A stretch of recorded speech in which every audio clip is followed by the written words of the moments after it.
Hello and welcome. Welcome to another edition of Atlas Information Live. I'm your host, Atlas Alex, and today we're going to be taking things in a new direction. And that direction, hopefully, you will find inspiring and motivational as we switch gears away from everything that is happening, in the sense of everything that is, we can't even say everything that is going wrong, can we? It's just everything that is precipitating, everything that is. And we need to be switching gears toward that which also must be. And there's an old adage, energy flows where attention goes, and all that sort of stuff. So today we're going to begin adjusting our perspective and adjusting our focus and shifting where we are putting our attention, and more specifically on whom we are putting our attention. Because a great deal of effort and energy has been made by myself over the past 6 months, and prior to that as well, but especially over the last 6 months, uh, focusing my energy and attention on a particular kind of individual. And this week afforded me some experiences which have shed a great deal of light on the matter at hand.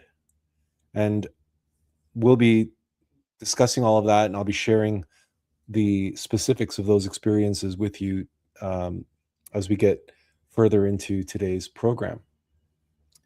But first, I wish to invite you, as always, to come and participate in the discussion.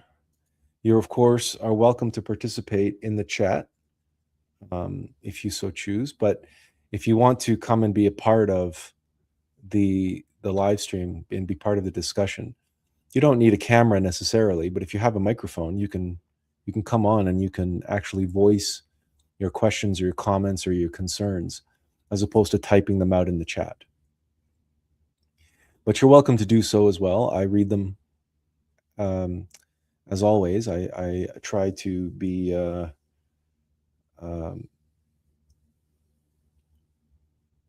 aware and on top of those as they happen. So, but in any case, there's the participation link if you wish to join. We're just waiting for some people to shuffle in here before we get going in full steam.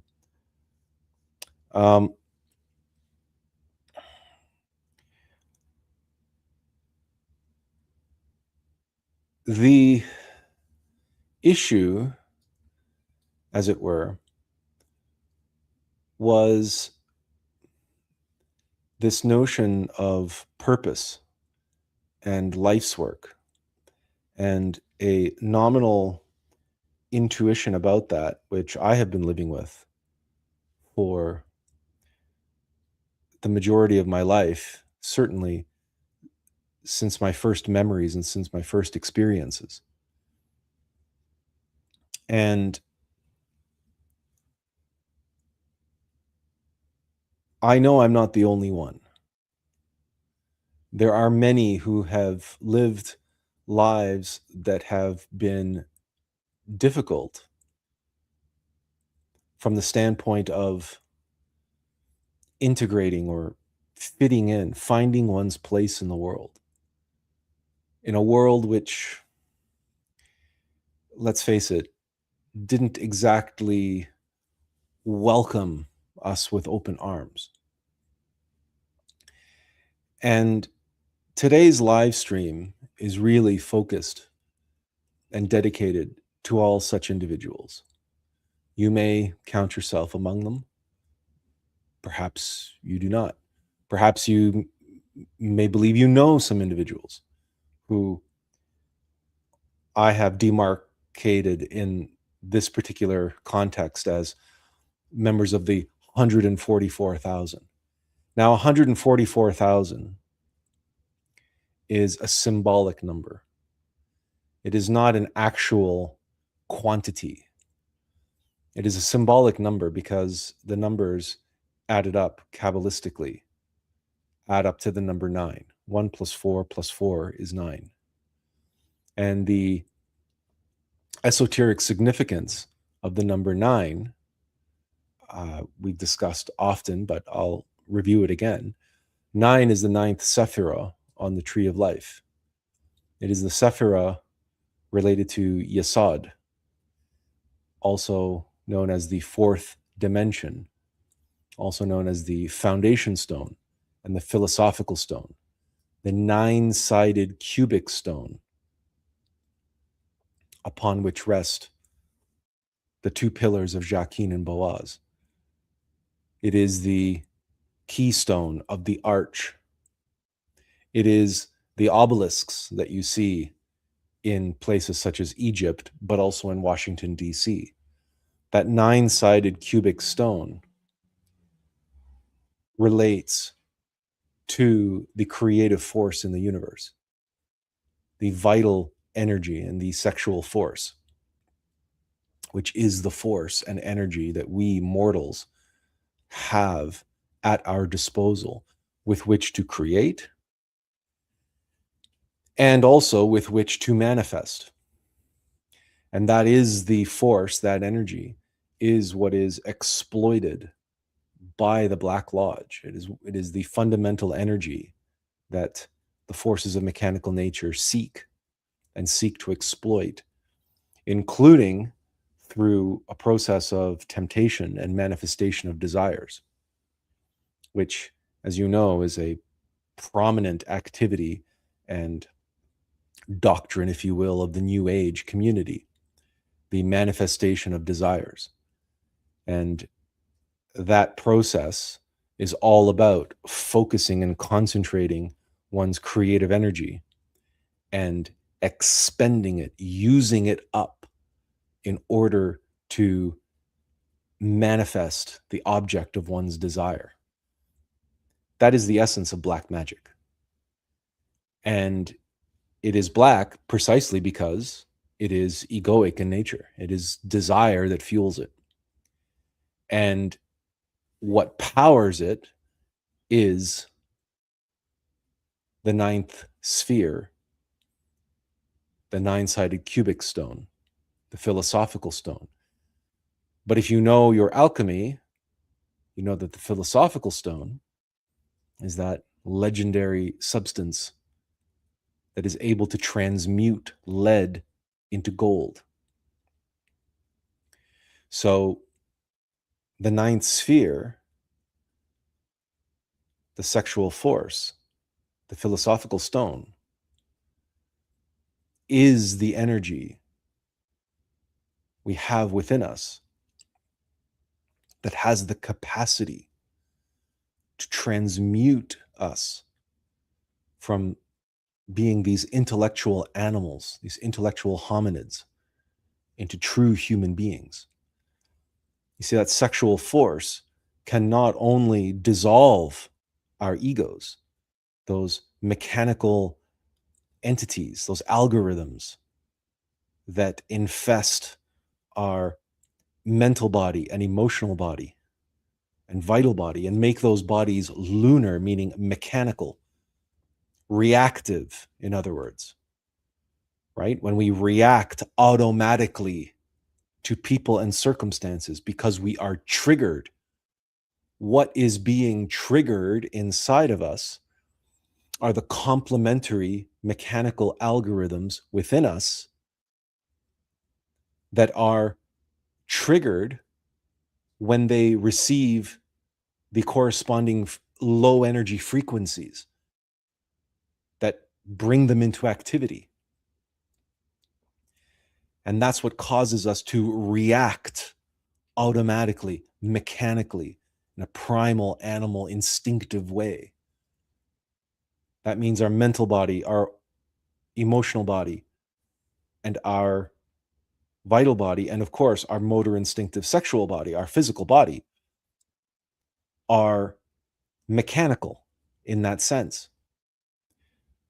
But if we could comprehend, in other words, become conscious of these mechanical entities, this mechanical malware running on our systems, and we can become conscious of them and comprehend how they control us, enslave us, and bring about our suffering and the suffering of others, how they exploit our creative energy.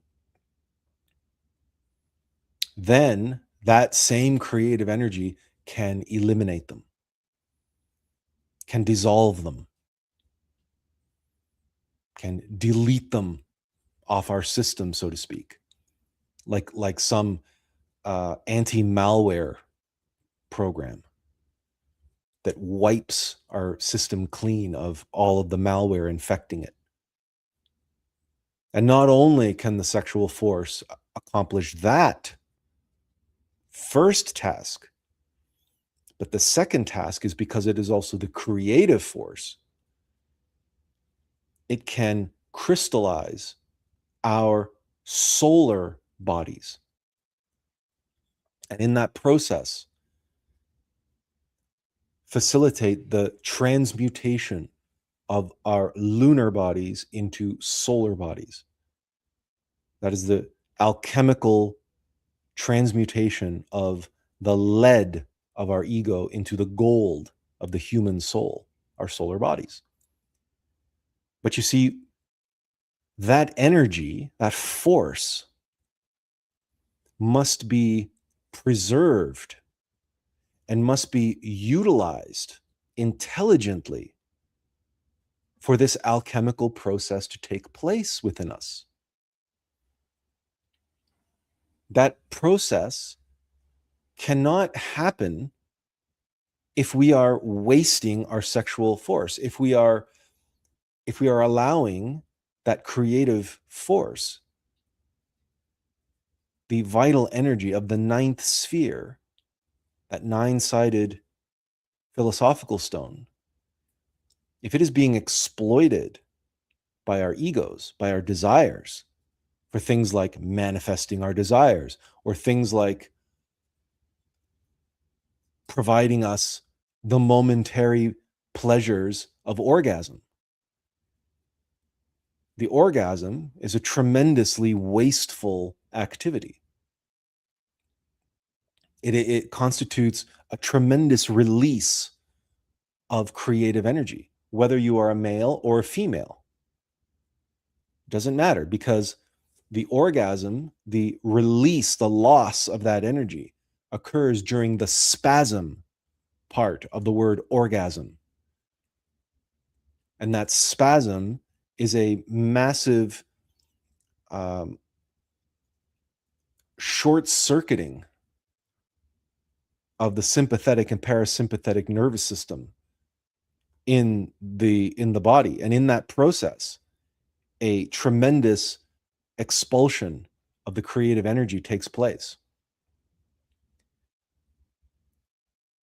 And so whether it's that, and then there's all other, obviously, forms of pleasure and pleasure seeking that our egos tempt us with all the time and make us indulge all the time. Everything from gluttony to laziness to anger, like all of these outbursts require energy.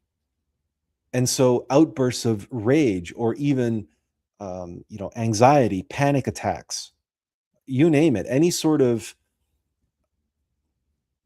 automatic neuropsychological, physiological event taking place in our human machine that is that leaves us exhausted and it leaves us drained of our vital energy. It's exactly what's taking place. It's a wasteful expulsion of that energy.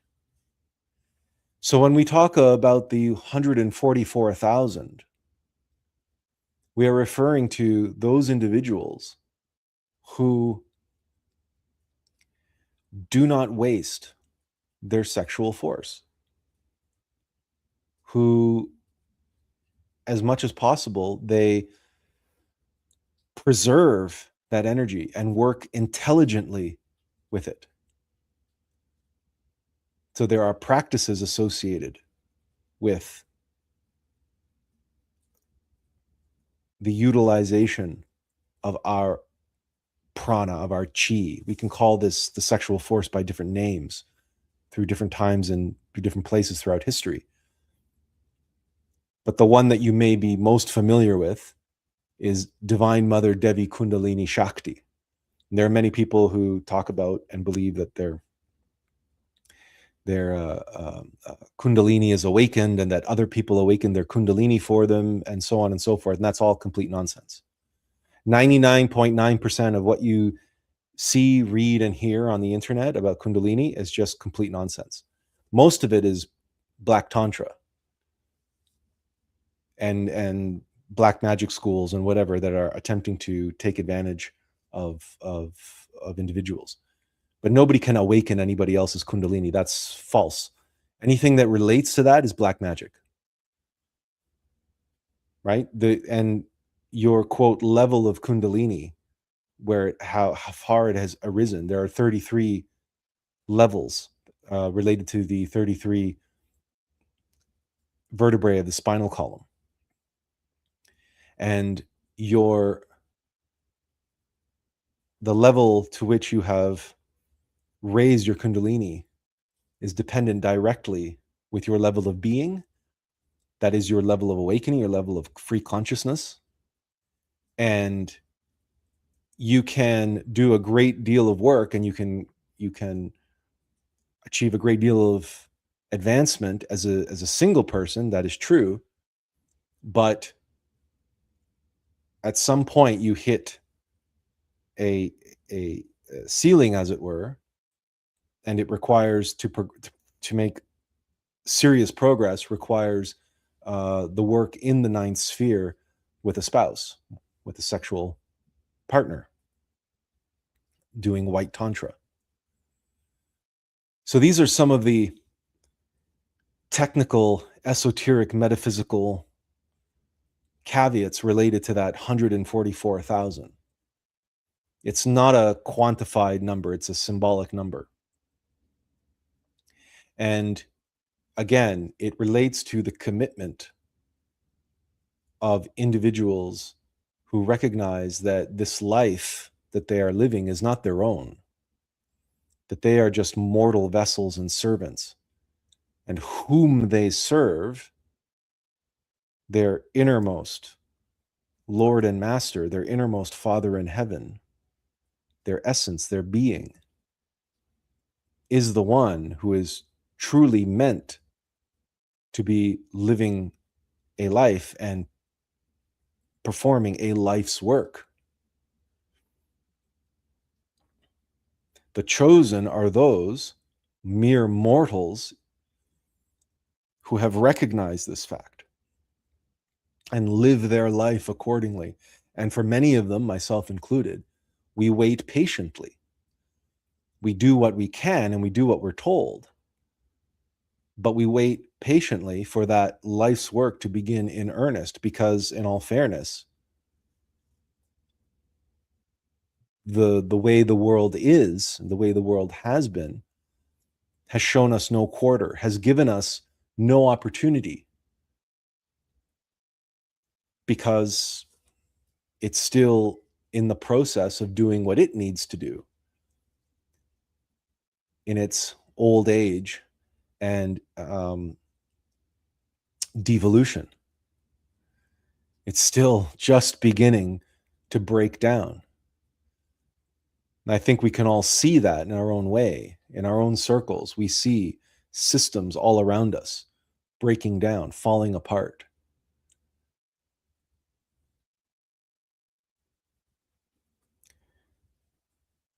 The chosen, the 144,000, is a very specific function. It's a very specific task.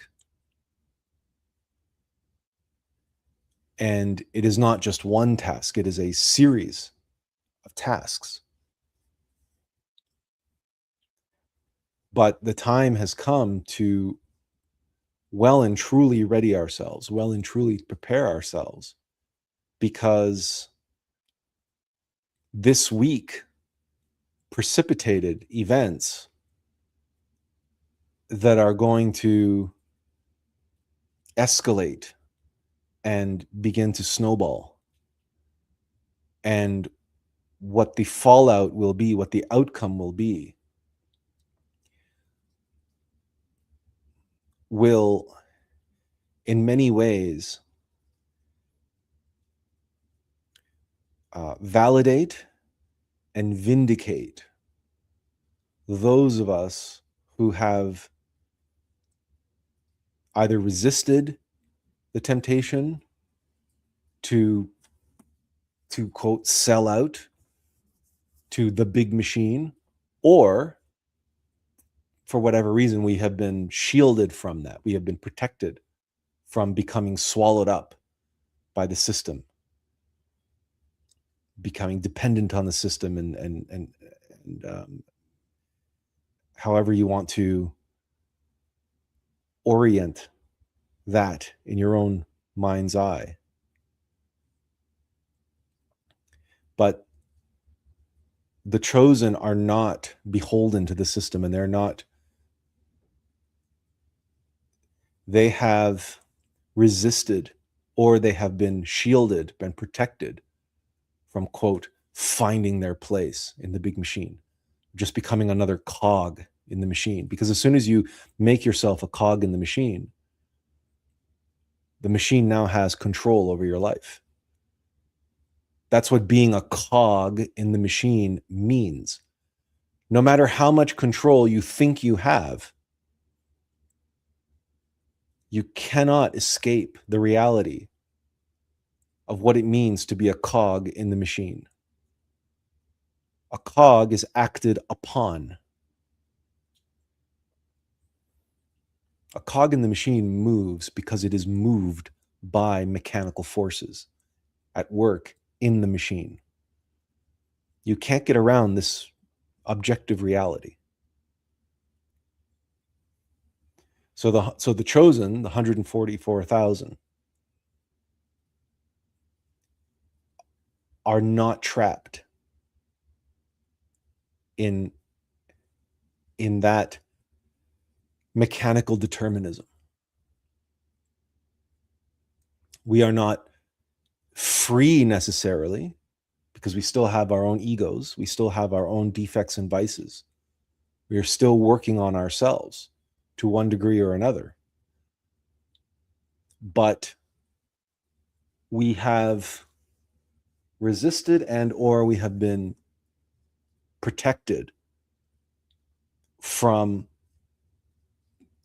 2 and 3 and 4 degrees of separation from ourselves by giving ourselves over to our desires and our defects and our vices, and then outsourcing our lives to mechanical determinism and the big machine, to the various systems that have been presented to us as the only way, or the smart thing to do, or the safe thing to do for the purposes of comfort and security, and to be pragmatic and practical, and all of these wonderful rationalizations that we have all heard through the years.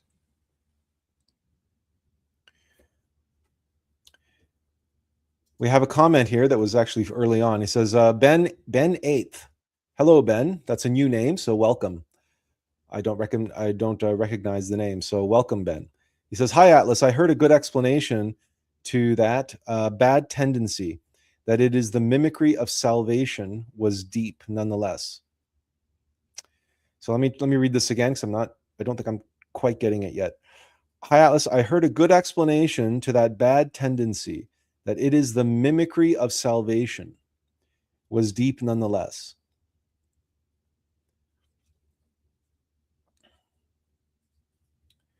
So there was a bad tendency that I was speaking about, and I guess Ben is suggesting that that an explanation was that it's a mimicry of salvation.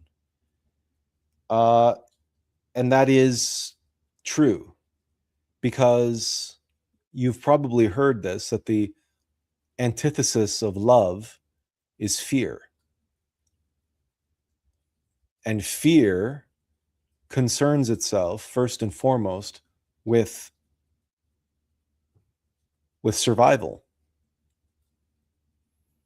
but its own survival, right? So survival is already mimicking salvation. And so that why when we incarnate in this dimension, we cannot avoid the reality that we are divine beings that have borrowed a mechanical body, and we have borrowed a mechanical mind and a mechanical heart and a personality, and that these all belong to mechanical nature. Our monad, our divine self, our divine soul and human soul and innermost being, that's the divine vessel. But it comes and it enters down into this body, like Tony Stark goes into the Iron Man suit. But the Iron Man suit has its own AI called Jarvis. And that AI is this mechanical artificial intelligence that's job is to operate the suit. And when it is functioning normally in the service of its innermost hero, this true superhero, which is Tony Stark, then everything works. But if that AI becomes corrupted, and it becomes corrupted by the Tesseract, which is ironically a 4D hypercube. So in other words, the 9 gets inverted into a 6.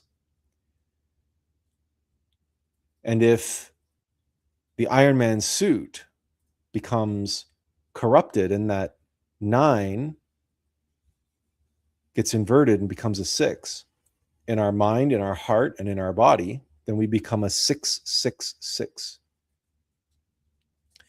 And at that point, the only thing that matters to us is the survival of the organism. That's primal animal fear.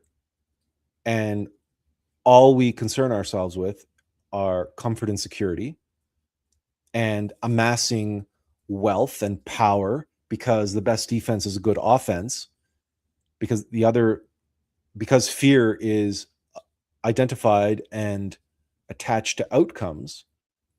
If fear wants to avoid a certain outcome, then its best strategy is to gain power and control and dominance over people and circumstances, so as to be able to control and, quote, guarantee itself better outcomes.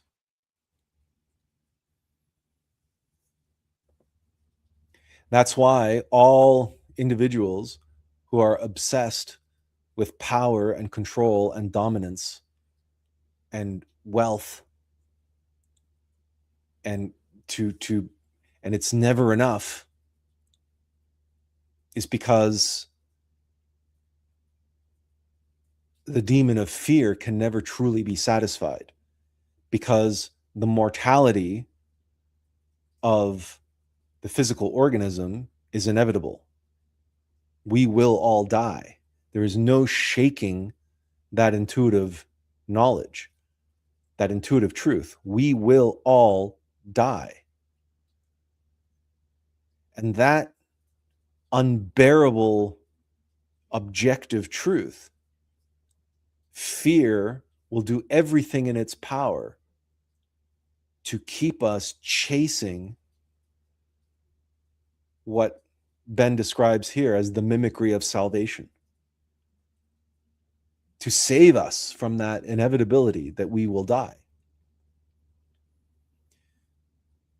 But it is mimicry and it is an irony because, of course, the ego is just trying to save its own skin. It knows full well that the organism cannot be saved. The ego of fear is exploiting that truth.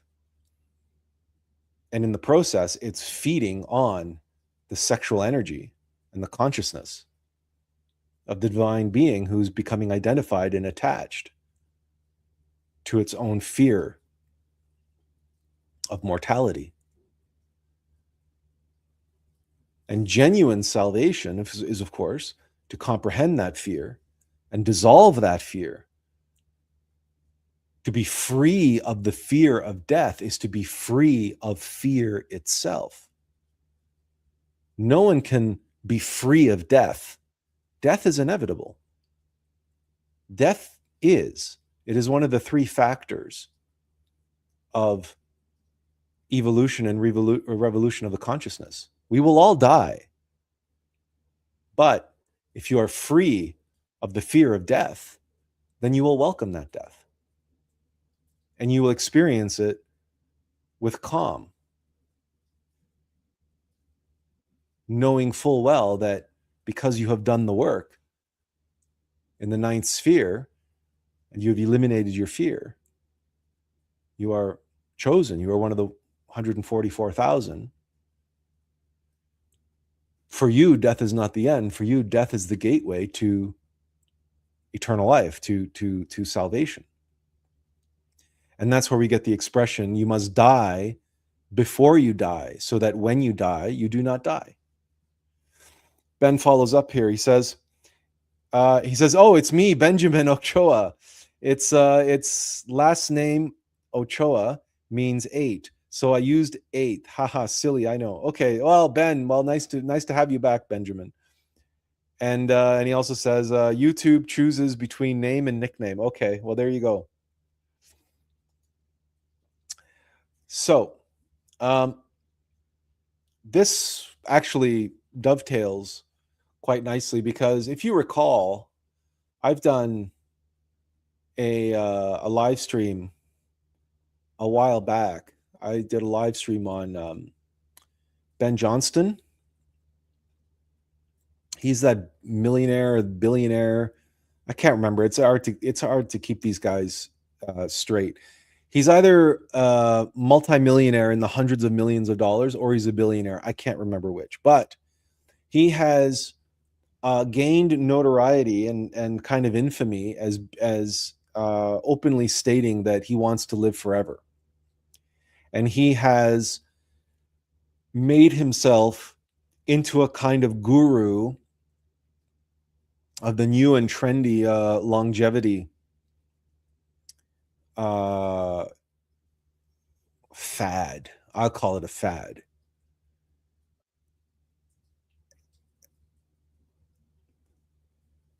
And it is all driven by his fear of death and the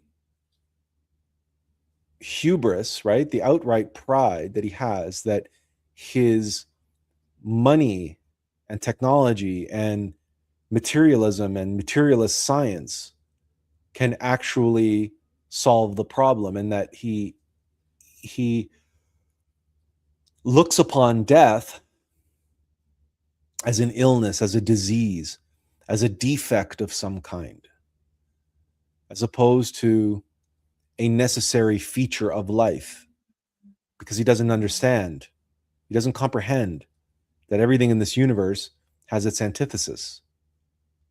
You cannot have light without dark, and you cannot have life without death. You can't. It's impossible. There could be no such thing as birth without the phenomenon of death. What's more, there could be no such thing as evolution, let alone revolution, without death. Death is the great equalizer, but also death is the great teacher. And something that you might say died this week for me was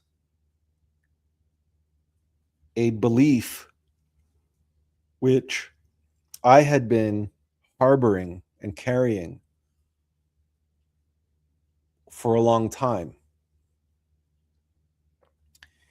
And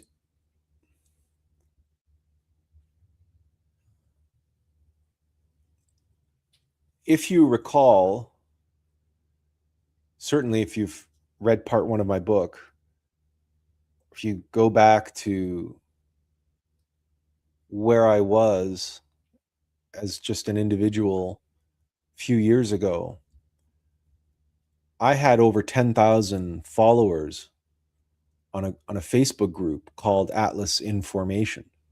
And that number was going up and up. And I had every intention of utilizing that following when I wrote my book and published my book, What in Hell is With Us. I was going to actively market and promote that book to those 10,000 followers on Facebook. And it was my hope that maybe I could capture 10%. Maybe I could get 10% of those 10,000 to buy a copy of the book. Well, that would have been 1,000 copies. In other words, just a few short years ago, I was still trapped in the numbers game of YouTube and publishing and Facebook and social media. And if you recall, I used to make many, many memes, and I would put memes out all the time, and they were all branded, and I was doing all my blog articles and trying to drive traffic and drive followers and build email lists and on all that stuff. I was doing all the things that the marketing and advertising and online promotional gurus were telling me were the best practices, creating funnels and all of this technical jargon related to increasing my reach. Because with this knowledge or understanding of who I am and why I'm here, it seemed to be appropriate that it would fall on my shoulders to get my message in front of the maximum number of people possible, to have the maximum number of people hear it, read it. And literally weeks before I published my book, it was at the edit. I was already written and submitted, and the editors were editing it, and the designers were working on the cover. So we were weeks away from releasing the book. I was self-publishing, of course. I didn't have a proper publisher or anything. My Facebook account got hacked, and Facebook, in all its wisdom, shut down that account, locked me out of that account. And my access to those 10,000 followers vanished overnight. Literally a few weeks before my book was available.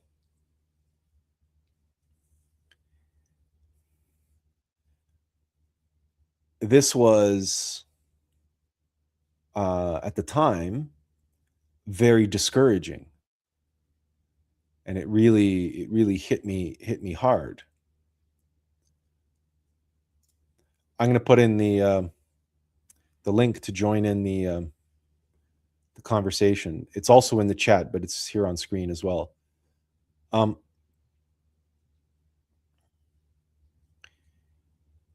I wouldn't let it get me down. It was just like, okay, well, it's just another challenge. It just means that, maybe those 10,000, maybe they were stale, they were old, who knows, right? Maybe I had to do it from scratch, and I had to build up a following based on the content of the book. And so I began doing, videos based on content from the book, and then I would edit those videos, and I would make shorts, and I was doing everything that the experts would tell you needs to be done to build up following and build up interest and engagement with your content, and to create that funnel and to drive potential buyers of your book. But very soon into that process, I received a message. I was told outright, you don't have to do this. This is not the way. This is not part of what you're here to do. And as difficult as that was to hear, I mean, I was told to write the book, and now I'm being told not to bother marketing the book, not to bother trying to get it in front of people, not to do the marketing and advertising and promotional work for the book that I've written. Again, at the time, I didn't understand it, but it was also a tremendous relief. Like a weight had been lifted off of my shoulders, because I didn't have to go chasing rainbows. I didn't have to go, fishing with a net, trying to capture a big school of fish, or whatever analogy that you want to choose there. Because I really was chasing. I was running after something, a success, I don't know what. Right? I had written this book, I put it out into the world, but now I was trying to drive people to it so that the book could do something in the world, right? Because a book that's not read is not very useful.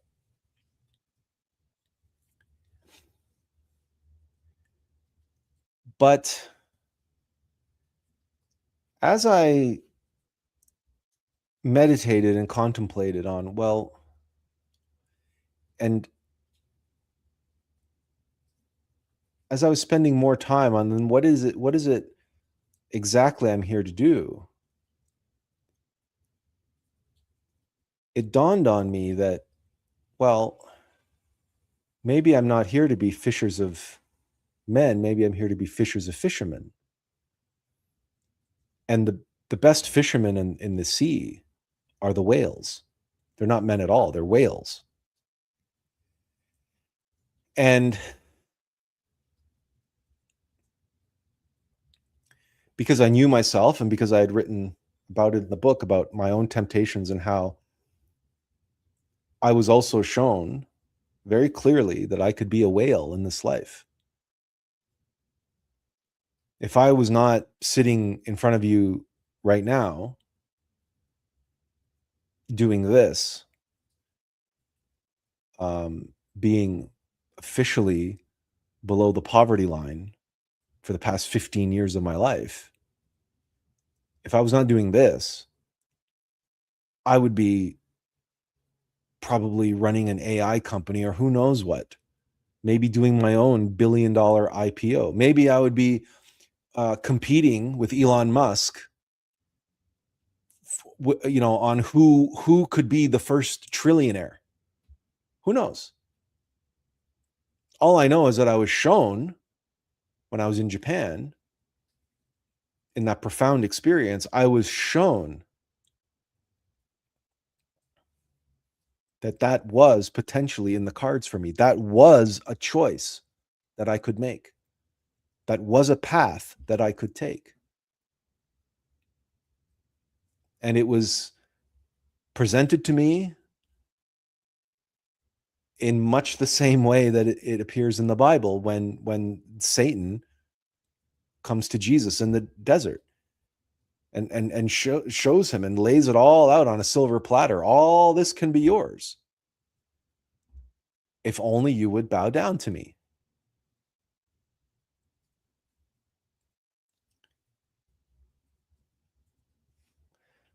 But I didn't take that path. But because I understood that everybody in those circles, everybody on that level who did take that path, they had an alternative path possible to them, open to them, because everybody at those levels have a being at a level and an amount of energy available to them that is being exploited and funneled into and utilized in order to amass their great wealth and prosperity, but that they have the potential to do something great instead, something truly great, to realize their full potential. So I thought, okay, because I understand that. I was there too. I could have been there too. I know what they face. I know what they're living with. But I chose this other path. Maybe all I need to do is not fish with a big net, trying to get millions of people or whatever, hundreds of thousands of people or thousands of people or whatever. Maybe I need to go fishing with a harpoon. And maybe what I'm looking for is the white whale. In other words, that billionaire who chose the path that they're on, and they've been walking that path for 10 years, 20 years, 30 years, and they've amassed a tremendous amount of wealth and a tremendous amount of power and influence and resources and connections and networks and global authority. Everybody, their name is lit up in lights, and they've achieved an almost mythical status among the materialists and the world as a whole. Individuals like Elon Musk and Steve Jobs or Bill Gates. I mean, just list the millionaires and billionaires in your head that you know of.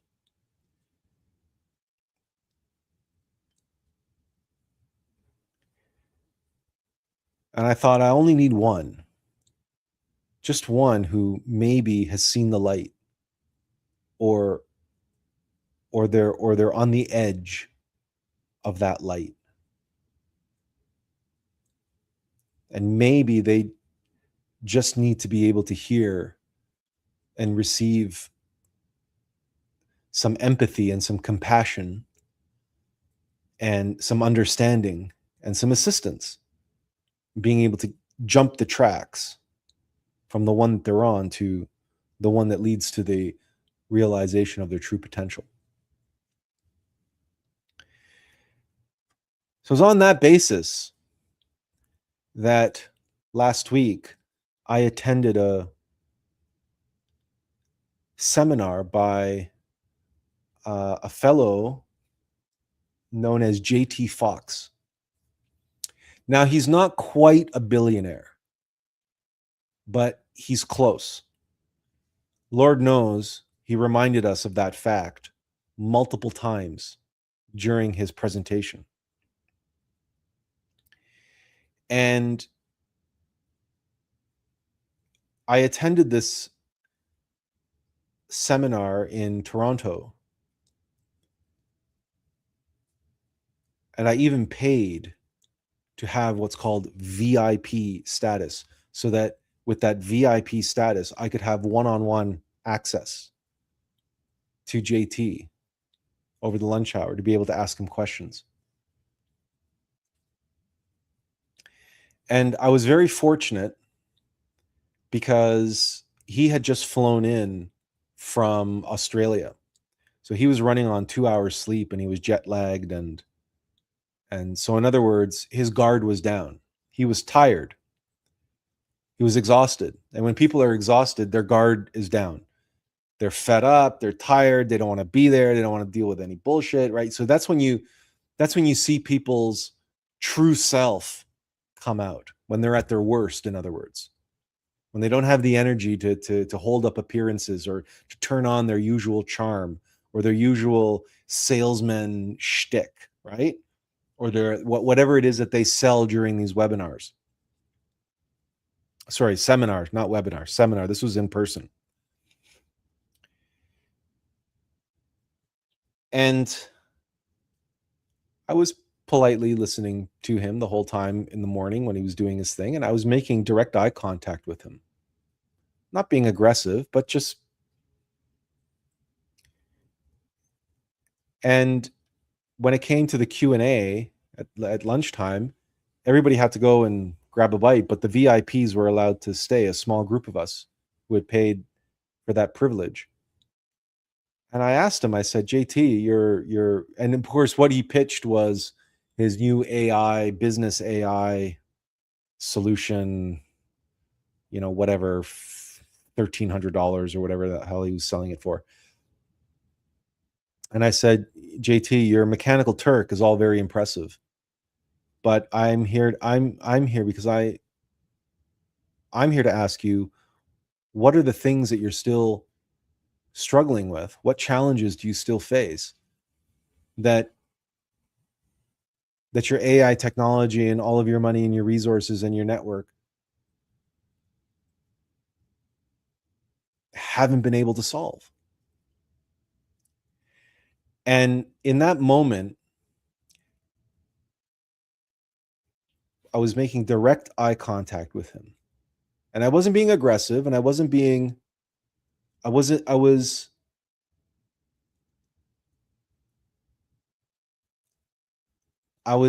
communicating to him, I am here to help you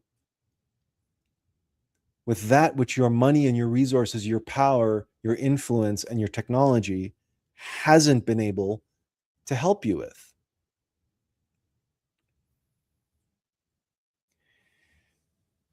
He immediately became very hostile and very defensive. And he immediately went on the attack. And he said, even if I had such problems, you're the last person in the world that I would ask for advice. Who the hell are you? How many millions have you made? How many billions have you made helping other people? If you were valuable, if you had any value whatsoever, you would already be in my circle. You would already be counseling my friends and colleagues like Arnold Schwarzenegger and Mel Gibson and Richard Branson and he started just rhyming off names of millionaires and billionaires who are all apparently his friends, his circle of friends. And he just went on a rant, validating and justifying to me how all that matters is your worth, your net worth, and that is the show of your true value. And that he's always flabbergasted that he has these seminars, right? And people come to these seminars and want to argue with him when he's the billionaire or soon to be billionaire, and they have nothing. They don't have they don't have a pot to piss in, but they think they know better than he does about something. And it was hostile, it was defensive, it was aggressive, and it became very clear that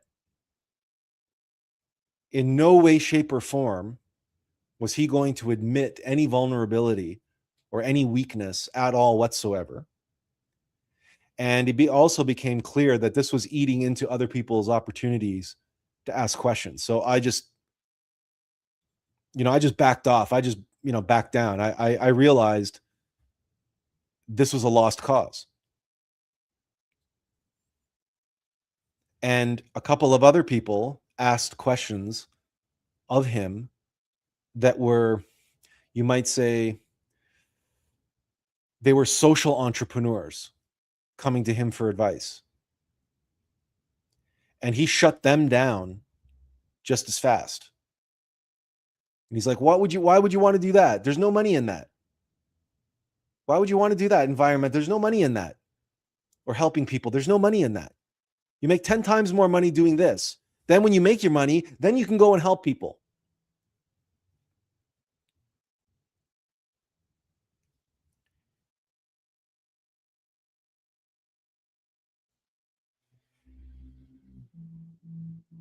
He also made it clear, abundantly clear, that his way of thinking, he believes at least, that his way of thinking, that he has coached hundreds of millionaires and billionaires, high net worth, high functioning, high value people all over the world. These the elite, the 1%. And that he personally knows Tony Robbins, and that he and Tony Robbins are the two foremost, and maybe there's another fellow whose last name is Bayer. There's a few of these guys, right? These high net worth coaches, right? That are all these life coaches that are all about, using parlaying positive thinking and positivity and that energy into millions and billions of dollars.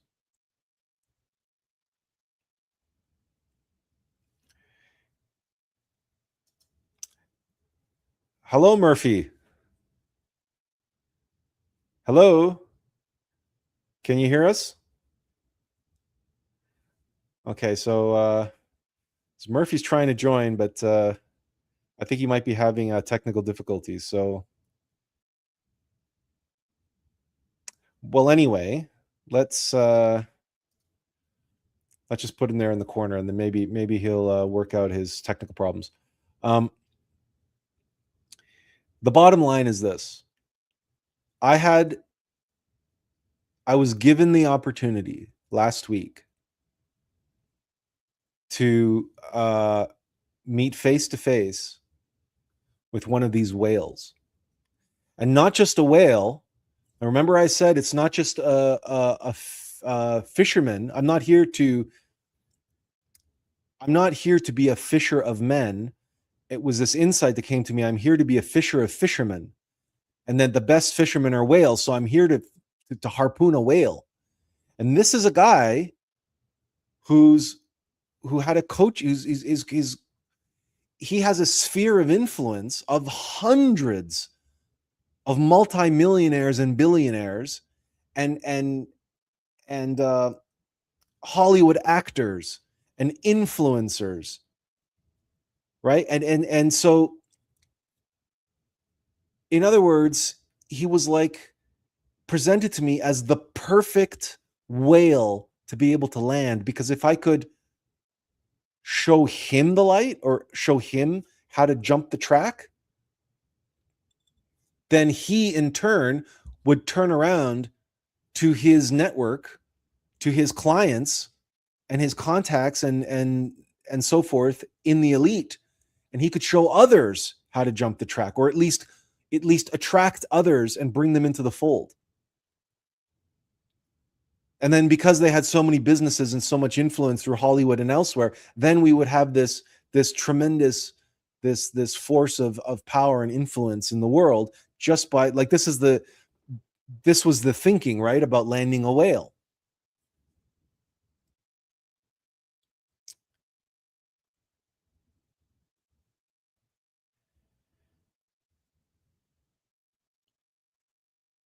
But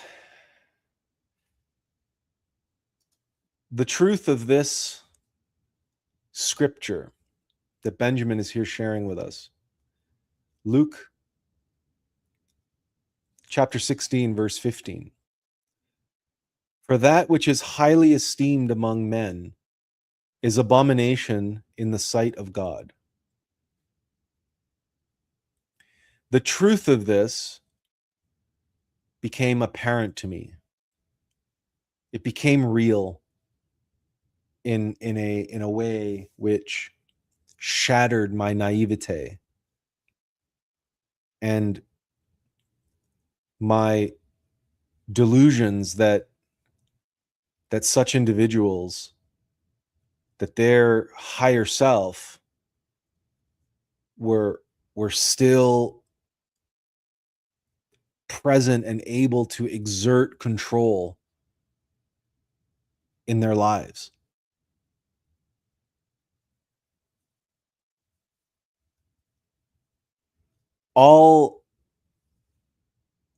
The only thing that reacted, not responded, but reacted to my overture of empathy and compassion and kindness, what reacted to it was precisely the abomination from this verse. And what's more, when I came home, what showed up on my YouTube feed were some videos by Barry's Economics. And one of them was how it's been scientifically shown that the longer that an individual has access to money and power, the more the less empathy they are able to experience. So the longer they have money and power, the more impaired their empathy and compassion becomes. And that this has been scientifically documented by psychologists, and it's a well-studied phenomenon.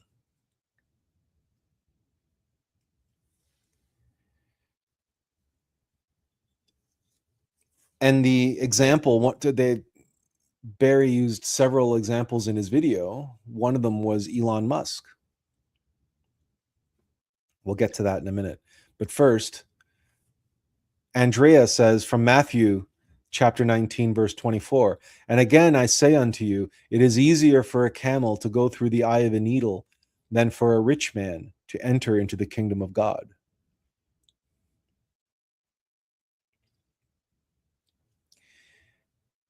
If it is true what Barry's Economics was saying, and money and power over time, the accumulation of ever greater quantities of money and time impairs one's empathy, then we are actually witnessing the metaphysical manifestation or the psychological manifestation of the metaphysical reality that is described here in Matthew. Because greed and fear, remember, fear is the desire for power, and greed the accumulation of wealth, that wealth and power is inflating one's sense of self. Just like that JT Fox, who told me to my face, first of all, he was telling everybody how great he is and how accomplished he is, and how when he was 24 years old, both his parents had died, He was abandoned by his father when he was young, and then his single mother, and then his mother died, and then one sister was a junkie, the other sister was in prison, and it was just like he was, and at 24 he pulled himself up by his bootstraps and he said, I'm going to change my life and I'm never going to be like that and blah blah blah, and he gave his whole story about how great he was and what he did and what he was able to do and how many people he was able to help. The number of times I didn't have a notepad with me or a clicker, counting how many times he used the word I, but it was I.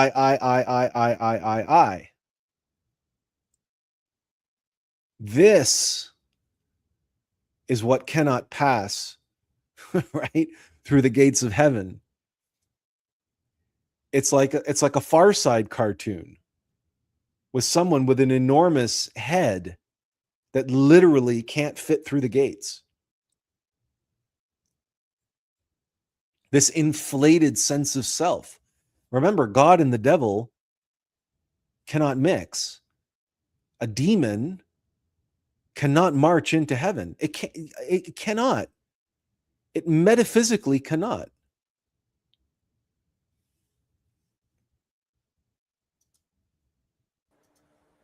Hello there, Murphy. How are you today? I don't know if my sound's working. Is your stuff working?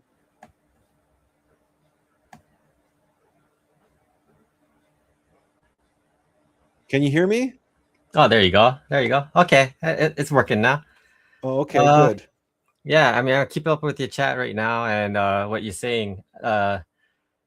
Everything about the rich folks, the way that they capture people, the way they get their energy, it all has part to do with why they're here, right? They're here to collect as much of this material thing as possible in order to make things manifest in that reality, in that only reality. So every time, like, you go to, say, a multi-level marketing campaign or a big rally or something like that, you can feel the energy these rich people need off of these other smaller guys to make this physical manifestation happen. Because unlike people who have woken up and observed things, we can see the small bits and pieces that show up from basically nothing, or at least an observation of it. And so the thing is now is, do these rich people have the opportunity to ever get to that place? And the thing is, I don't think they do. Well, there's always a chance for everybody, but in the pace that they're going, in the direction they're going, it's most likely not than yes. And that's my thought about it. Because there lies just a lot of like energy that they suck out of people just to get things done. So that's my thought about that. Well, that's true. And if you look at, I have a meme that I bandy about on this topic, related to, he's not here, but one of Wolfgang's favorite words, right? Exploitation. And where is here? Right? If you look at this meme, right? It's how egos exploit our human resources, right? That's our consciousness, our vital energy, right? But also our physical bodies and our heart minds and our senses, right? And they exploit it using this binary game that they play, right? This yes or no, us or them, right or wrong, cravings and aversions, right? It's always this binary duality. This is ping pong match, or what's also known as the law of the pendulum, right? What goes up must come down, and the swinging from left to right and back and forth, and all of those. When you have the indecisiveness that you have in your head, where one minute you want one thing, and then the next minute you want its opposite, and then you get bounced back and forth between these two extremes, this duality. That ego exploitation of an individual becomes expressed in the world in multiple different versions. Whether you're talking about corporations which exploit natural and human resources, or you're talking about malware that exploit system resources, right? It doesn't matter. It's still this parasitic relationship, this relationship of exploitation. And now we have degenerative AI, which of course exploits human creative capital, right? Because AI has to be, quote, trained. So these AIs that can quote make art for you. Well, they're only able to do that because they have been trained on millions and upon millions and millions of images that human beings have created, either by hand or through photography. But either way, it's the exploitation of human creative capital resources that powers this thing that we now call, quote, generative AI. That's just a machine pumping out slop. So what you're describing, I've experienced, of course, in you mentioned multi-level marketing schemes. There's Ponzi schemes, but anybody's ever worked for a corporation, or you hear the stories coming out of Amazon, right? And how Jeff Bezos is hiring people to go and bust unions at fulfillment centers and distribution centers, but that workers are dropping dead at those, and that Amazon has one of the worst, if not the worst, safety record of any company. Sorry for that. Right? And it's so you gotta think, like, that's this enormous machine that's just grinding up and spitting out people. And it won't let those people unionize even to try to protect themselves, to try to negotiate a better deal for themselves. The big machine says nope. But the big machine says nope because Jeff Bezos is possessed by something. Yeah. And the thing that possesses him is entirely mechanical and says nope. So this is the reality of these so-called whales. And that the more they double down on the building their empire, the stronger that demon inside of them becomes, the more bold and the more controlling and the more dominant that demon becomes. It's like that meme about the two wolves. Do you know that meme? No. So it's a Native American story that's a parable that where the elder tells the youngling. He says everyone has two wolves within them. One is fear and anger and dominance and control, and the other one is compassion and kindness and gentleness and love.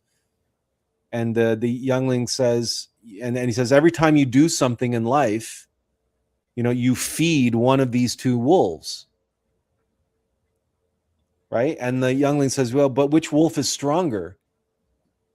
And the elder says to him, well, whichever one that you feed more.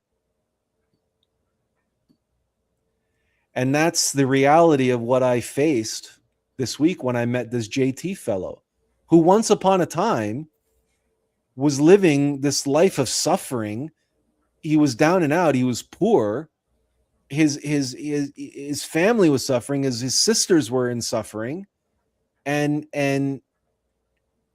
so he was very humbled and very, right? Like he had a lot of empathy. And even when I talked to him about consciousness, he said, consciousness, blah, blah, blah, the consciousness of the world is shit and blah, blah, blah, and this and that. So in other words, instead of recognizing that, well, let's do something about the consciousness. Let's raise the consciousness. No, he just took it as an opportunity to attack everyone and say, no, that's pointless. That's a lost cause. I don't want to work on that. I'm not interested in consciousness. The world's consciousness is terrible.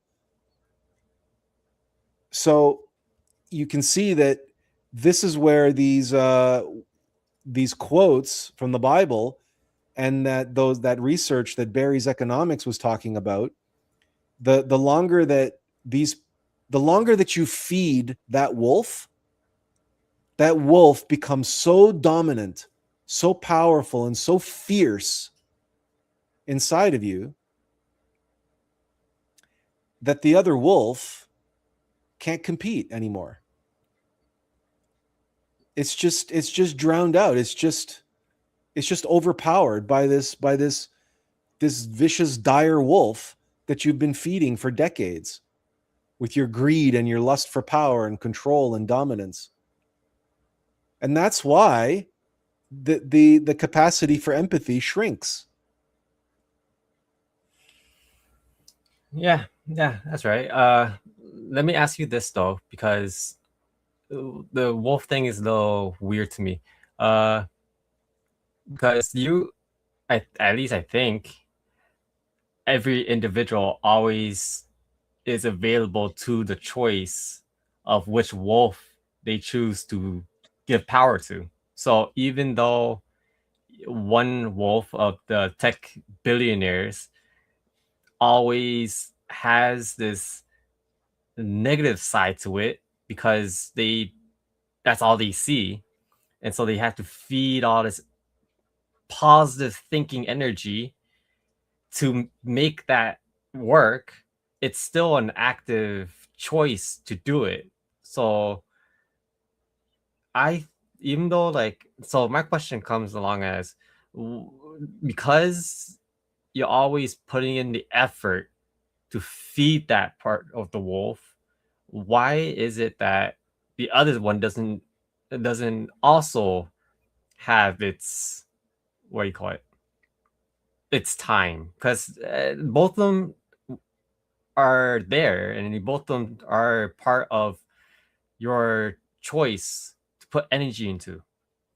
And the question is, when you feed one of them, you've actively practiced and exercised your choice. That's how those billionaires became more rich, because they've been practicing their ability to work with choice. And so again, I'm going around in circles here.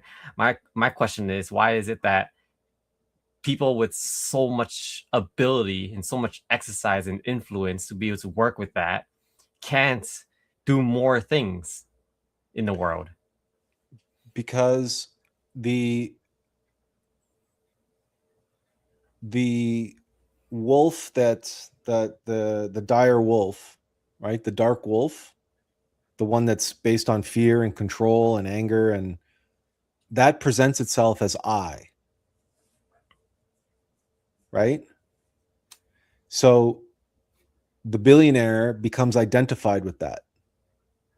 They think that wolf is who they truly are. They become identified with that. And remember that our egos are very clever. The demon is very subtle and very clever. So the other wolf is compassion, right? And love and kindness and caring, right? So the dominant wolf is going to give them all kinds of things to care about. Animals, pets, maybe some causes, environmentalism, LGBTQ,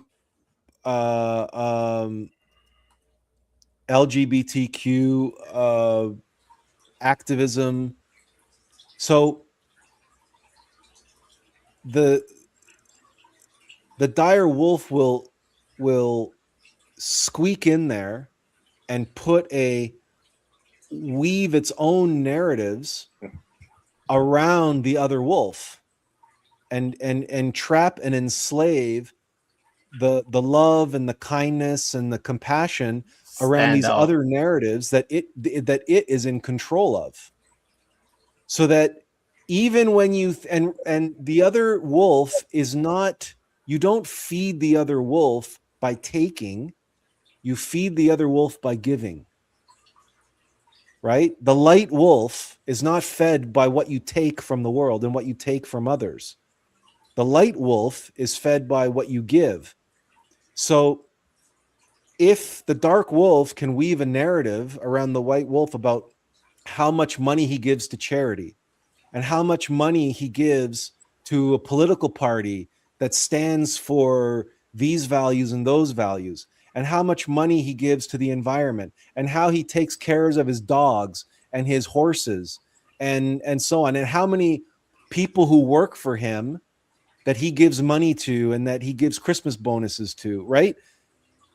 There are all sorts of ways that the ego feeds itself by exploiting love and compassion and kindness and caring and giving.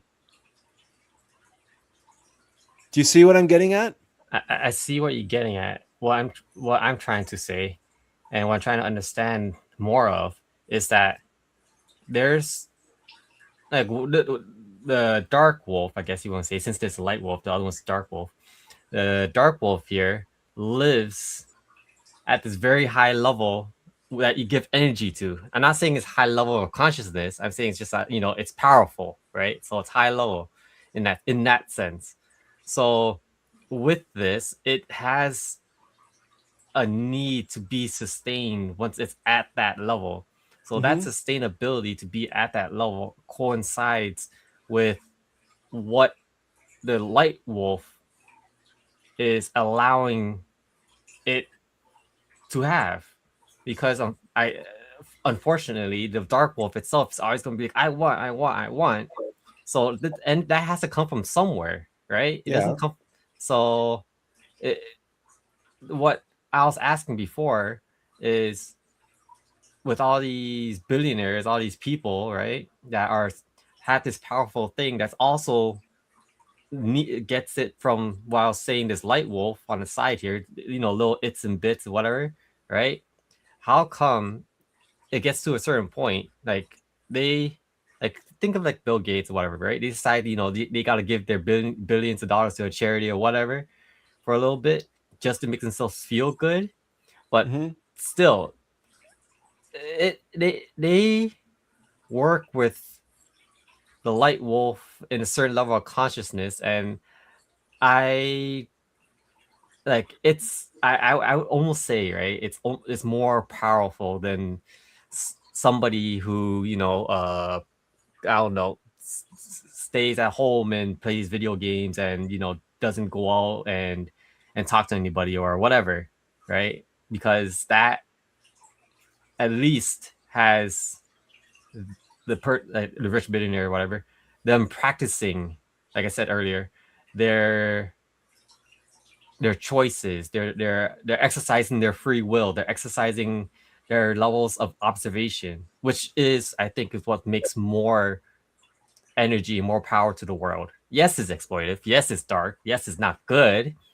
But I'm asking you in the sense that, what makes youth assume or think that these people are, maybe better or worse than someone who's doing nothing, or I ain't even doing nothing. I can't even presume that, but someone who's at home just playing video games, not watching doom scrolling YouTube, or someone who's just watching, maybe even watching this live stream, right? And just, choosing to deny everything or just not listen fully to what we're saying or whatever, right? What do you what do you think about what I'm saying?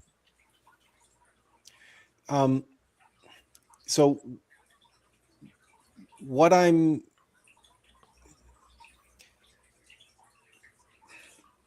seeing something too. why don't Wolfgang, you try to answer that, and then Well, what I'm seeing, just listening, is that, first of all, I want to say you've given a beautiful account of Hermann Hesse's book, Steppenwolf, I mean, that's what the whole book was about.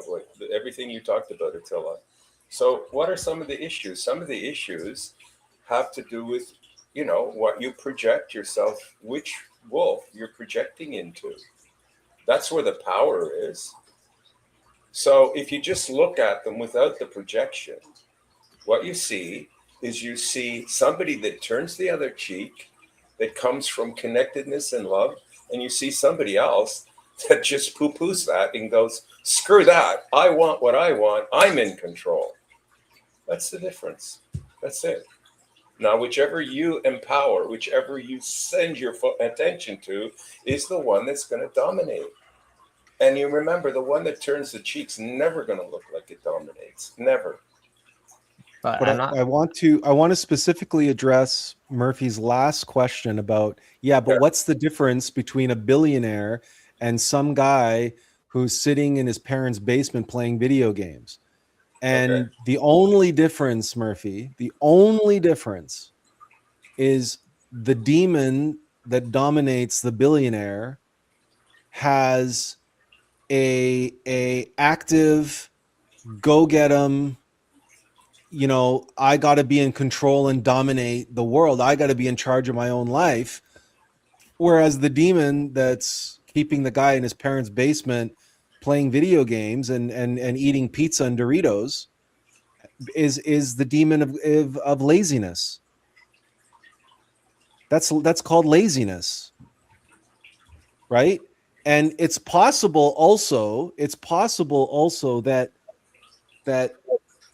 the two individuals are at different levels of being. That the person in the basement not doing anything with his life, it's possible that he just has, a candle burning in his being, not a star, right? And so if you don't have that high motivation, that light shining within you to do something, then you're not going to do it. You're not going to do it. You're going to do what's easy. You're going to do what's comfortable because you don't have that intensity shining from within. Remember, some people have, right? Or that inspiration. Yeah. Or that inspiration, right? Like if you're not inspired to do something, but remember, the vast majority of people in this planet are not really inspired to live grandiose, inspirational lives. A lot of them just want to survive, get by, start a family, have a nice little house or a nice little place to live with and raise some kids and have a decent, comfortable life, right? I mean, not everybody is at the same level. That's what I mean. There are high achievers and then there are the masses. We call them the normies. And there's a term for that called salt of the earth. They're good people. And they represent not what I call accelerated turbulence. They represent more of a mechanical nature, evolutionary kind of movement. Who gave an excellent line on this point? It was a very underrated movie by Ridley Scott. He tried to make a movie about Robin Hood. Oh yeah. And unfortunately they butchered his movie. The director's cut is much better. Ridley Scott director's cuts are always better than the theatrical releases. Yeah. And in the director's cut, there's a scene where they're trying to introduce the Magna Carta, and then Prince John, who is now King John, yes, and he says, "What would you have? What would you have? A castle for every Englishman?" And Robin Hood's reply is, every Englishman's home is his castle. Yes. Yes. Right? And that's the truth of it. Yeah. When Wolfgang talks about these salt of the earth people, you go into the American Midwest and you go and you meet some Quakers, or you go and meet the Mennonites here in St. Jacobs and Elmira. And they've got a couple hundred acres, or maybe they have a few dozen acres and some chickens and animals and whatever. But that's their kingdom. That's their fiefdom. That's their world. So and that's what God has given to them in this life. And they are responsible for every animal, for every plant, for every Yes. apple tree in their orchard, and they treat it that way, like Adam and Eve in the Garden of Eden. And that is an ecosystem. So what's happening with the Black Lodge or the globalists is they have to destroy that, because it's a very powerful base energy, and it's a lot of people. Like you said, there's a lot of salt of the earth people, right? They're not revolutionary. They're very down to earth, and maybe they may not be up to date on the razor's edge of what's happening in the world, but they're dealing with it in a more of an absorbing way. They absorb the toxin, and they make the best of things. They live in microcosm. Yeah. They live in their being is attuned to their world in microcosm, and they deal with making their world as perfect as possible. You call it ecosystemic, right? Yeah. But the reality is that their capacity and ability is limited, but that's fine, and they're okay with that. And in Right. fact, they're quite happy with that, and they're happy raising their kids right and treating their animals well, and looking after their farmstead, and doing their whatever it is they do in their quote in their own little world. And in their own little world, they have this harmonious, mutual symbiotic relationship with all of God's children and all of God's beings around them. And But there's that's their and what more can you ask of anyone? Well, no, but Right? they also have a culture, a religion that has principles that kind of holds them in that place. It's not it's not necessarily well adapted to the universe to change, and it does in a very graduated way. So I would ask, what's the difference between that and you've talked about these people that go back to nature, right? They regress and they fall. They you Okay, see, so that's these are a step up from there, but not right, necessarily because far away from because a farmer, that. Yeah. right? He is the lord and master over the farm. He's the caretaker of it, but he is God's representative on Yes. that farm.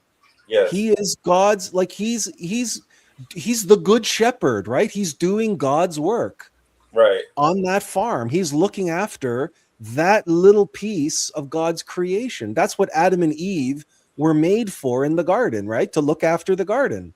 Yeah. So that's what every gardener is. That's what every caretaker is. That's what every farmer is. That's what, like, these are people who serve, and he treats it like a service.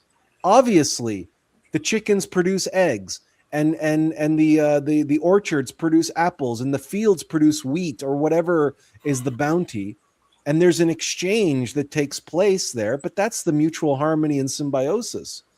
But it's the shepherd, or the farmer, or the gardener who is the one who is, again, he's like the proxy, the caretaker, the representative, Yeah. the servant of God, doing God's work on God's earth for the sake of God's creatures. Okay. So in terms of a native Indian, right? Native North American Indians, would you say then that they've devolved, but then certain tribes stopped evolving and they started to grow crops and do a farmer thing, which sort of lifted them into a slightly, it stopped that devolutionary process, or it reversed it, or maybe they never fell below that process. Well, it's interesting because that process uh, certainly was came was very much connected to, or came in parallel with the arrival of the Europeans in South America and North America. but the Aztecs and the southern Indians, I Oh, think, but okay, so they were, yeah, but they were farmers, but I mean they took it as far as they could, but they fell into degeneration because they stripped the land of all of its nutrients. okay, so now let's take the ones that were like the Lakota or whatever. I understood that they are originally always farmers, so they had this information or this seed of agriculture coming from the south, which there was a lot of it. They just didn't become bloodlusting, right, to the same degree that the southern ones were, because Yeah, but I that mean, but all of the North American. I mean, I don't know how deep we want to go into this today. I mean, we're supposed to no, be talking about yeah, an entirely different group of people, but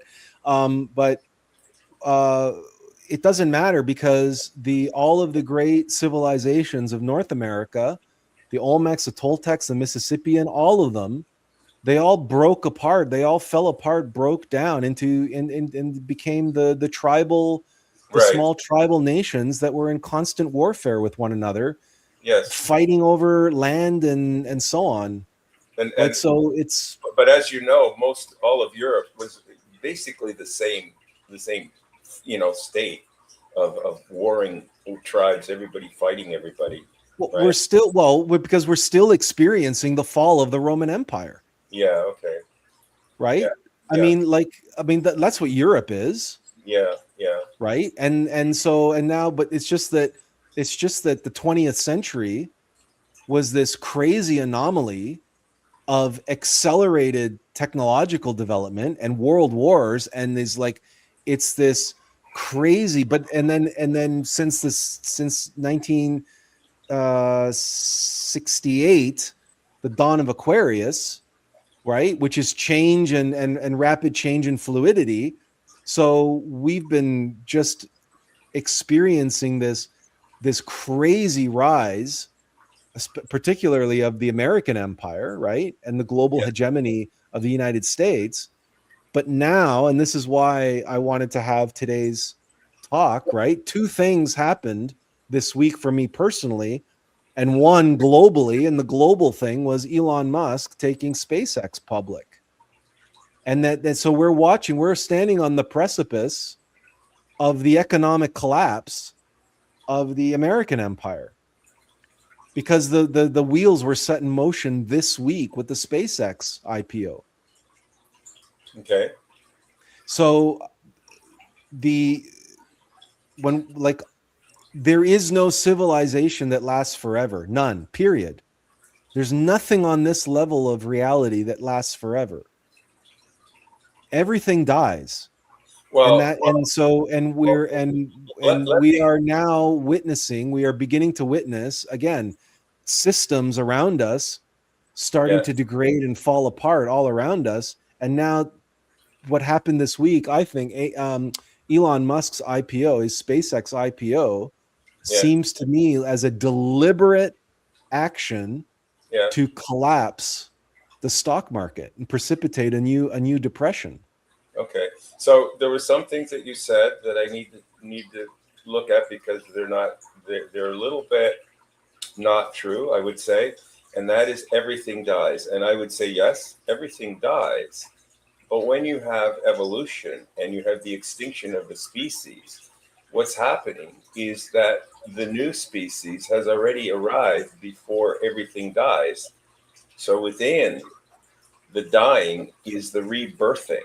So a civilization can rebirth itself. It doesn't have to, the old one dies, but it rebirths itself. Now, the question is, there are those that are pushing the death and those that are building and creating the rebirthing, but they're not stopping the death. They're saying, let the death happen, and if we can help it happen sooner, we will. But they're more concerned about rebirthing or transitioning. Okay, Yeah, so you you know what? can't just say I've death. heard all of these arguments before, and I've heard Yeah, all this waffling and all of these okay, euphemisms and all of this political. It's like, to me, it's like listening to a politician. Yeah, okay, deny reality by massaging the words. okay, but that I could say the same about you right now. Well, you could, but you'd be wrong, right? Oh, Hold okay. on here. So let me ask a question because Why are you now I not don't wrong? know, right? Yeah, okay, Mark. Because it's obviously, sorry, not obviously, but we're here to talk about two extremes, right? And I don't know where's the middle place here, because for me, what I'm getting from this conversation is that That's right. there's everything dies and everything changes. So the question is, where is it that we are observing that's part of the shift that's so strong, so hard that it requires the effort to say that everything dies? Because You're to nailing me, it. that's kind of the middle, the closest to the middle I can explain, right? Because that's to Yes, not deny that things die is the energy we need to create the shift yes. to the next. I want to say level, but it is like a level, right? To be in observation, to be in consciousness, Yeah. which in itself is like death. And I So and it's very simple. It's very simple, right? If everything dies, then the shift that happens is you no longer identify and attach yourself to that which you know is going to die. It's that simple. It The is that shift that simple. happens is that you shift to that which does not die. Yes. You shift to that which is eternal, Yeah, which but then is yeah, reborn as something new, okay. that Okay, cannot die.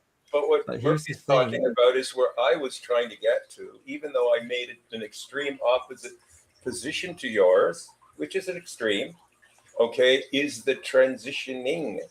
See, so what I don't know is No, the to transitioning is death and rebirth. Right. Where is Exactly. the transition between death and rebirth? what That we're we holding don't on Why do to, you that, need right? more of a transition than that? that It's we what we're can't. holding on to, isn't it? If we're assuming that we're ready Yeah. and that everything that we're afraid of, we're not afraid of because it See, dies eventually and wears off, then I'll tell and you why are we what's still holding missing. on to I'll tell you things? what's missing, and I'll tell you what the transition is that you're looking for and what's missing. There's three factors. I mentioned them already: death, birth, and sacrifice. This transition, the only transition that matters and the only transition that works on the evolutionary spiral is selflessness. So the transition is the letting go and the selflessness, the sacrifice of oneself for others. That's the only transition that is required. The giving away of yourself, especially that part of yourself, which is going to Yeah. die anyway. No, That's what you sacrifice. I don't And then disagree. what is Yeah. born is, of course, on the next level, the next higher level. Okay, so here's how I see what you're saying. Remember, I've used the example of this karate guy and the big blocks that he's chopping through with his hand, and I said he has to see himself or the hand on the other side of the bricks. If he can't do that, he'll break his arm. Okay, so what is that other side? That's the side you're describing. That's what it has to be, or it won't happen. But that is not, he's still on this side going, I have to get to the other side, right? And I have to have this mindset that allows me to do that. So that's what we're calling the transitioning. How is he achieving that mindset? And you're going, it's simple. Of course it's simple. Through Of course it's okay, simple. how does But okay, so that's where we're let me at. turn And that's what let me was turn the struggling with. question. Okay, let me turn the question back on you. How does Yeah, the karate guy do it? that's the thing. He through some form of experience, because he's done it before. He's done small blocks, and teaching and practice all kinds of things. Right? Okay, so you said yourself, Yeah. he has to see his hand Yes. going Ultimately, through all the blocks. at the final, ultimately, that's That's the end thing that he Right. has to achieve. We have a word for that. We have a Yeah. word for that. It's called visualization. Right. And Right. visualization is an Yeah. essential component of meditation. Beautiful. Now let's And then so meditation, what do you That's do? right. What you do in meditation is one of the most powerful forms of meditation is to Yes. visualize God or Jesus or any expression that communicates the divine to you. It could be a star, it could be Okay. anything. But What? you visualize that and Yes. you pray to that. Yeah. And as you do that, Yeah. you cannot help but become that in some Good. small way because you're aligning yourself Okay. and you are in that moment, you are becoming in some small way aligned with and in harmony. You're raising your vibration to that divine level, and then that is what gives you the power to overcome Yes. the lower part that is obstructing you, that is Yes. trying to drag you down, that is trying to prevent you from being who you are. But you still have to break through that. Okay. And here's Right? what I would say. Everything you're saying, if it was introduced in that context, right? Visualizing, perfect. It would be so perfect. So there's something hanging on not having put it in the context of visualization. So what's interesting with visualization and inspired is within visualization, inspiration shows up, but inspiration will not create the visualization. The visualization is something that like I don't know through experience or whatever, you come to be able to visualize. Not so much from inspiration. It's there, but it's not. Inspiration alone won't bring you to that. Right. Well, you know what? You can talk to thousands upon thousands of artists Yes. who were inspired and Yeah. painted what Yeah. they saw in their inspiration. So, Okay. inspiration and visualization can absolutely be one and the same thing.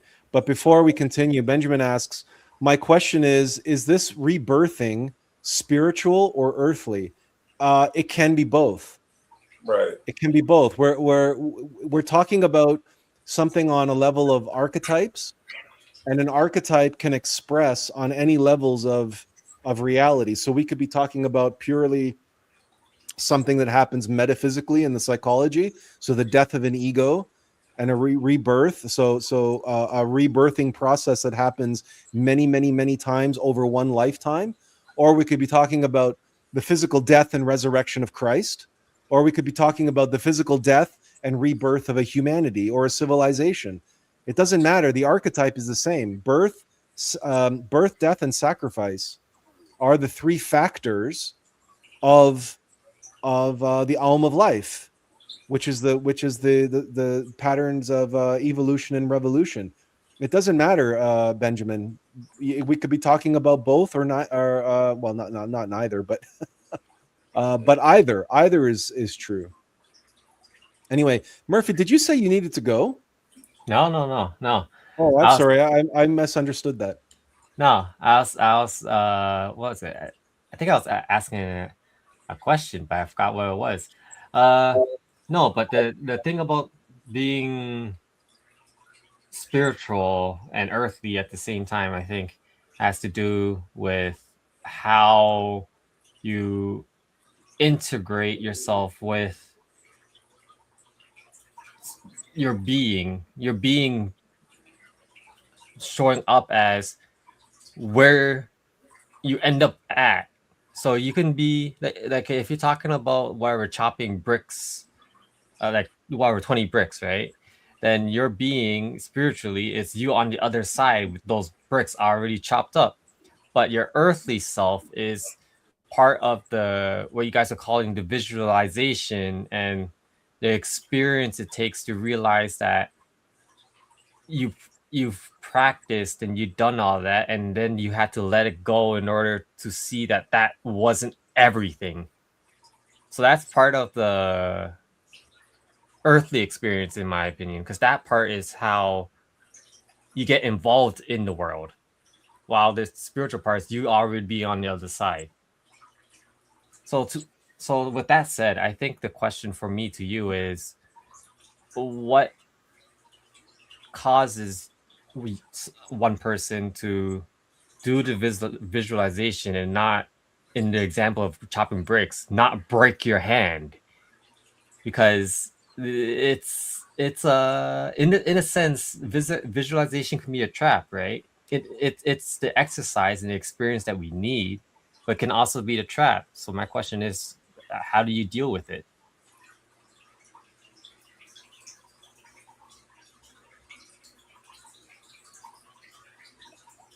Is it, I'm you're gonna have to describe like okay? why it's a trap for you. Like, what is it about the So visualization? It's so what you're let it, visualizing can be a trap. so let's say you visualize, again, like talking about putting your hand through bricks, right?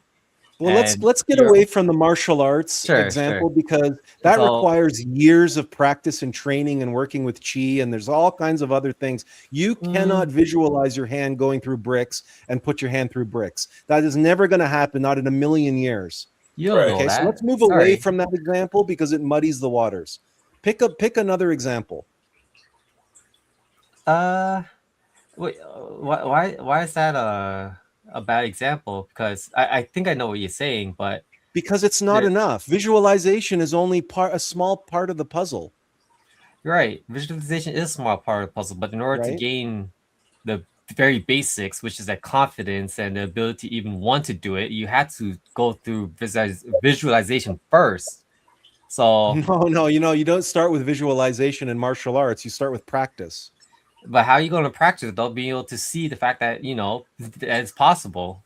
That's part of visualization, is it not? Well, because you have an instructor that tells you to stand like this and hold your hands like this and then punch, and But then he here's the drills thing. you and you drill, right? That's not No, visualization. That's but called perception. you would never go to the teacher. You would never listen to what he says if you didn't want to put yourself through those bricks or through that whatever it is that you wanted to do. So, because no, like if you told me, you know, uh, you can be God or be whatever, right? I'm gonna say no, you can't. You can't tell me shit because you're not God, right? It's that kind of obviousness, and then you tell me, oh, but you can do it by exercise, you can do it by meditate, you can do it by that. I'm not gonna listen, right? So what you're saying has to first be visualized, and at least this is my thought process. It has to be visualized for you to be able to get to the point of being able to listen to anybody and anything and achieve what I'm trying to say. But Murphy, there's a difference between feeling a longing and visualization. You're confusing the your heart's desire with a practice of visualization, which is a very specific thing of seeing something in your mind's eye, versus a longing in your heart that you have. So if you might have a longing in your heart, to go back to to the land that you were born, but you might not have any memory of that land. But you have a longing to go to return to where you came from, but you can't remember what it looks like. But you can still have the longing. So if you're conflating visualization and longing, and you can have a longing without the visualization. In fact, you can have a longing that, you know what, I really feel like, something's missing from my life, but I kind of feel like it's going to show up any day now. You don't even know what it is. You can't visualize it. You don't even know what it is. But when it shows up, all of a sudden in your heart, your intuition, oh, that's exactly what it was. I was waiting for this. So visualization is a very specific practice of seeing things in your mind's eye and focusing your attention and concentrating on what you see in your mind's eye. And it's a skill that many people don't even have. They're incapable of visualizing. But it's a skill that can be developed. If you don't have the skill, you can practice the skill, you can develop it.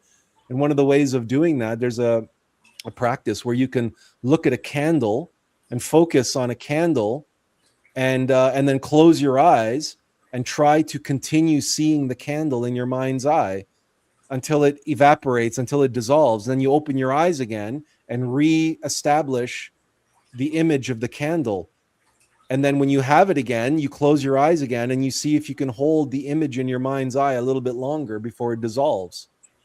So when we talk about visualization, that's what we're referring to. Is that And not then, also focusing? What's that? Is that not also focusing?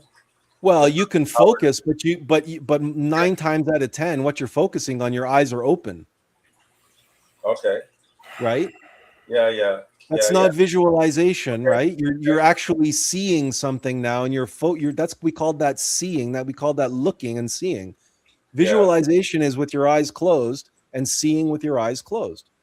Well, that's interesting because I will use focus, okay, to transition me into what I call trance-like, which is you're not seeing anymore. You're almost in the place where you're describing having your eyes closed. You're not closed, but you're in your peripheral vision, which is this other place. So it somehow it's interesting because they connect to one another. Okay. Because a lot of the martial arts, they go into that peripheral vision place in order to really hone in their acute awareness of where they are, and it actually intensifies their skill in that peripheral vision kind of trance state. Okay, so like the focus starts by looking in your cone vision, seeing things clearly. Then it fades out to this larger. You give yourself to it in a way. And it's like in Star Wars where he blindfolds him and he has to feel that that thing that he has to hit with the sword with this little ball that floats around. That's kind of that peripheral vision thing that I'm suggesting, and it goes more and more as it becomes more trance-like. It becomes more like you've got your eyes are closed. You don't even see anything. But we still never got around to answering Murphy's question about visualization as a trap. Okay. I still don't know what Murphy meant by that. Okay. My reference to that is that visualization happens to a very, very, very select few, right? And so, as much as visualization exists, I think it exists within everybody, because everybody, to a certain degree, has the capacity to do it. I had to talk about the trap because the trap itself is that there are still only a very select few that are actually putting themselves through it, rather than just having the capacity to do it. And so, where's the other side of, I guess you would call it, negative aspect, which I'm calling the trap, is to this visualization? Because it feels easy, not even as easy, because it's not easy, right? As simple as you're phrasing it, where's the reasoning why 99% of the people can't do it? Because they don't practice it, and because the only thing that they look. Okay, so perhaps it would be helpful if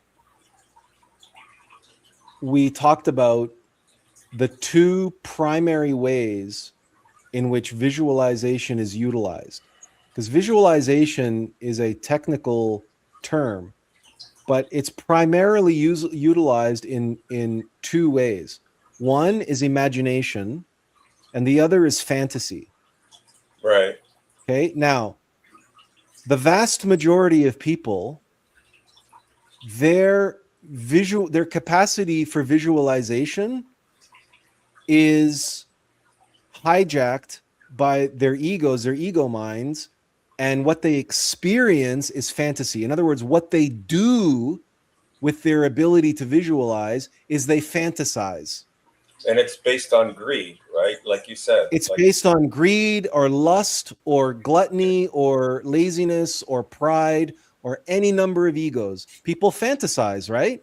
They fantasize about, oh man, I want to be on a beach right now and I want a beautiful woman lying next to me, or I want to be in a Ferrari driving the mountain canyon roads of California, or whatever they're fantasizing about. When Murphy, when you say you think everybody has the capacity, everybody does have a capacity, and everybody does visualize to some degree, but do they visualize consciously or unconsciously? In other words, are they dreaming when they visualize? Or are they awake in their dream? Are they lucid dreaming? Well, I think that's the trap, isn't it? That everybody tends to fall into the material external fantasizing trap. Right, but yeah, it's fantasy. What bothers me about this is that yes, everybody falls in there, but even when we have this conversation right now, you can't tell me that there isn't an element of what you're calling fantasy and not really that much of what to bring into certain manifestation. Okay, right? can I answer that? Like, to the degree to which you take yourself seriously is the problem, becomes the problem. So the degree to which you play with it, and screw them if they can't take a joke, and you remain flexible and you're not opinionated, the more you dance and play with it, that's how we see things. That's how we experience things. We can't cut that off. It's just how seriously are we going to take ourselves, because that is the identification. That is the trap. Okay. Let's let Benjamin chime in here, because he says, I think the trap Murphy was referring to might be the potential psychic pitfalls of visualization. Could there be situations where this practice becomes counterproductive or leads someone into unhelpful patterns of thinking? Yep, exactly. And he also follows that up and he says, I think fantasy is the process by which the mind amplifies a desired pleasure, allowing the ego to dwell on and derive satisfaction from an imagined experience. Yes. Which is exactly what fantasy is. Yeah. Right. But but Murphy is also, he's also talking about manifestation and using visualization and manifestation, and how that too is a trap. But you're right, that too is a trap when you're manifesting desires. Right. It becomes a trap. In other words, imagination and visualization become a trap when they get hijacked by the ego. The ego hijacks imagination and turns it into fantasy, and it hijacks visualization and manifestation and turns it into manifesting desires. Yeah. So that's when it becomes a trap. But it also goes into this area of so-called positive thinking, right? Which is this repetition. In it's like in sales, the numbers game. If I just see enough people, I'll make a sale. That's that positive thinking, repetition of fantasy. And look, I'm going to make it be there by virtue of a certain innate power, and you're actually exercising black magic, is what that is. And a human being is capable of that. But it's a desire. It's the ego that's behind the black magic. It's the ego that determines that. Totally. The ego is the defining function, not the how often you do it. That's an ancillary. That's a secondary process, right? Because you can visualize God in meditation. Yes. Right? Okay, but if you're doing that out of humility, and if you're doing that because of your longing to achieve oneness with your higher self, right? You can do that, and you can do that in repetition and meditation. That Yeah. doesn't make it a trap. No. Okay. We can't say it's the rep. And when you're visualizing divinity in meditation, invariably it's going to bring you to a higher frequency, a higher vibration. So you're going to be in a positive place. It's not going to necessarily be, quote, positive thinking. No. But it's the science of that. It's that positivity and that higher vibration yes. that the ego then wants to hijack and Yes. applies that same level of frequency to Yeah. visualizing a Ferrari to want to Yeah. manifest the Ferrari. And it's like the ego's going, yeah, right? It's trying to block out that other frequency by, right, and create its domain, its area of control. So No, it's not trying to it's not trying to block out that frequency. It's trying to mimic it. It's trying to exploit it and harness it and direct it towards the material thing that it wants. Okay. Right? That's the whole point. That's the whole thing of black magic. Black magic is remember, it's exactly what the Jedi said about the Force, right? The Force is the same force that the Jedi and the Sith use. It's the same force. The only thing that makes it the light side and the dark side is who you use it for, selflessly or selfishly. Right. Yeah. It's exactly the same. Like the force in the universe, the creative force is the creative force. What are you going to create with it? Are you going to create your solar bodies and become a temple of God, a temple of Christ, so that Christ can embody itself in the world? Or are you going to create a material empire and power and dominance and wealth for yourself? Yeah. No, and that it does boil down to that, right? Ridley Scott's Kingdom of Heaven, when he says, "What manner of man isn't here to make the world a better place?" Right? It just right. And but the thing is that the ego comes along and says, "Yeah, but JT, what better way to make the world a better place by making other people rich and making these big companies with all this money and all this power and control? Then you can give it away to charity." Yeah, and Kingdom of Heaven, I can be the king of Jerusalem, right? Like, yeah, exactly. And you can be a different man, and you can be somebody else and somebody more. You know, or what about the person who says, "Yeah, what better way to make the world a better place than to grab my Bible and go marching through the streets saying God wills it." Exactly. It's right. It's amazing how close those are. It's I'm making the world a better place. I'm shoving the word of God in people's faces and saying God wills it. Yes. I'm making the world a better place. I'm doing God's work, right? What did they say? The road to hell is paved with good intentions. With good intentions, exactly. Yeah. Exactly. Yeah. But you see, well, these are not the people that we can work with, right? These are not the people because we need to work with the people who have been there, done that, and seen through that and climbed out of those traps, because in a way those are all traps. Yeah, and the only thing behind the trap, there's only one thing behind the trap always, and that's mechanical nature. That's the ego. That's its job, is to be that trap and to set those traps for us. And we've gone through a lot of those traps, and we've been there, right, in order to say what we're saying right now. Look, the chosen, there's nobody who's been chosen who hasn't faced their demons, who hasn't faced the traps, and who hasn't fallen into those pits and climbed out. There is nobody among the chosen who haven't been down through hell and back again. Well, and the quickening is the acceleration of what you just described, right? Like there's a movie called The Color Purple, and you go through that movie. It's an amazing movie. But what happens is you have this person's lifetime, and there's one lesson, one thing he has to die to. And by the end of his life, his whole life was about learning that one lesson. Right now, that process, if you haven't at least died to at least 1,000 things, you're out of it. You're not. It's no longer one thing. Nobody's life is just about one lesson anymore. Very quickly. Ben says, sounds more like a side effect of visualization. We were talking about all the traps. We're talking about fantasy and so on.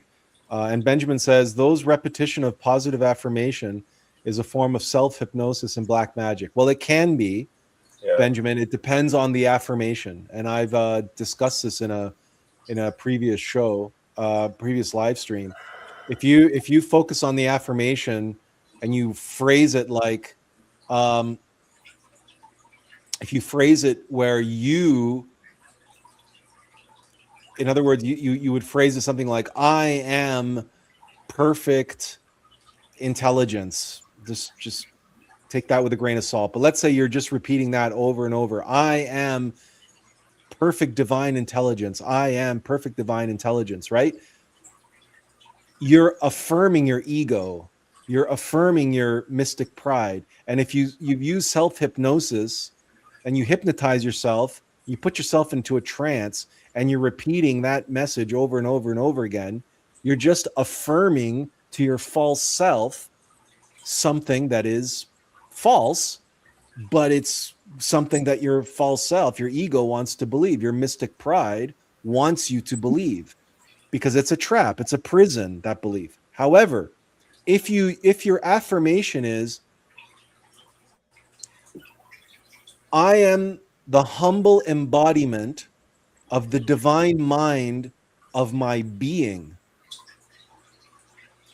Now, what you are affirming to yourself, you are aligning your mind and your heart and your body.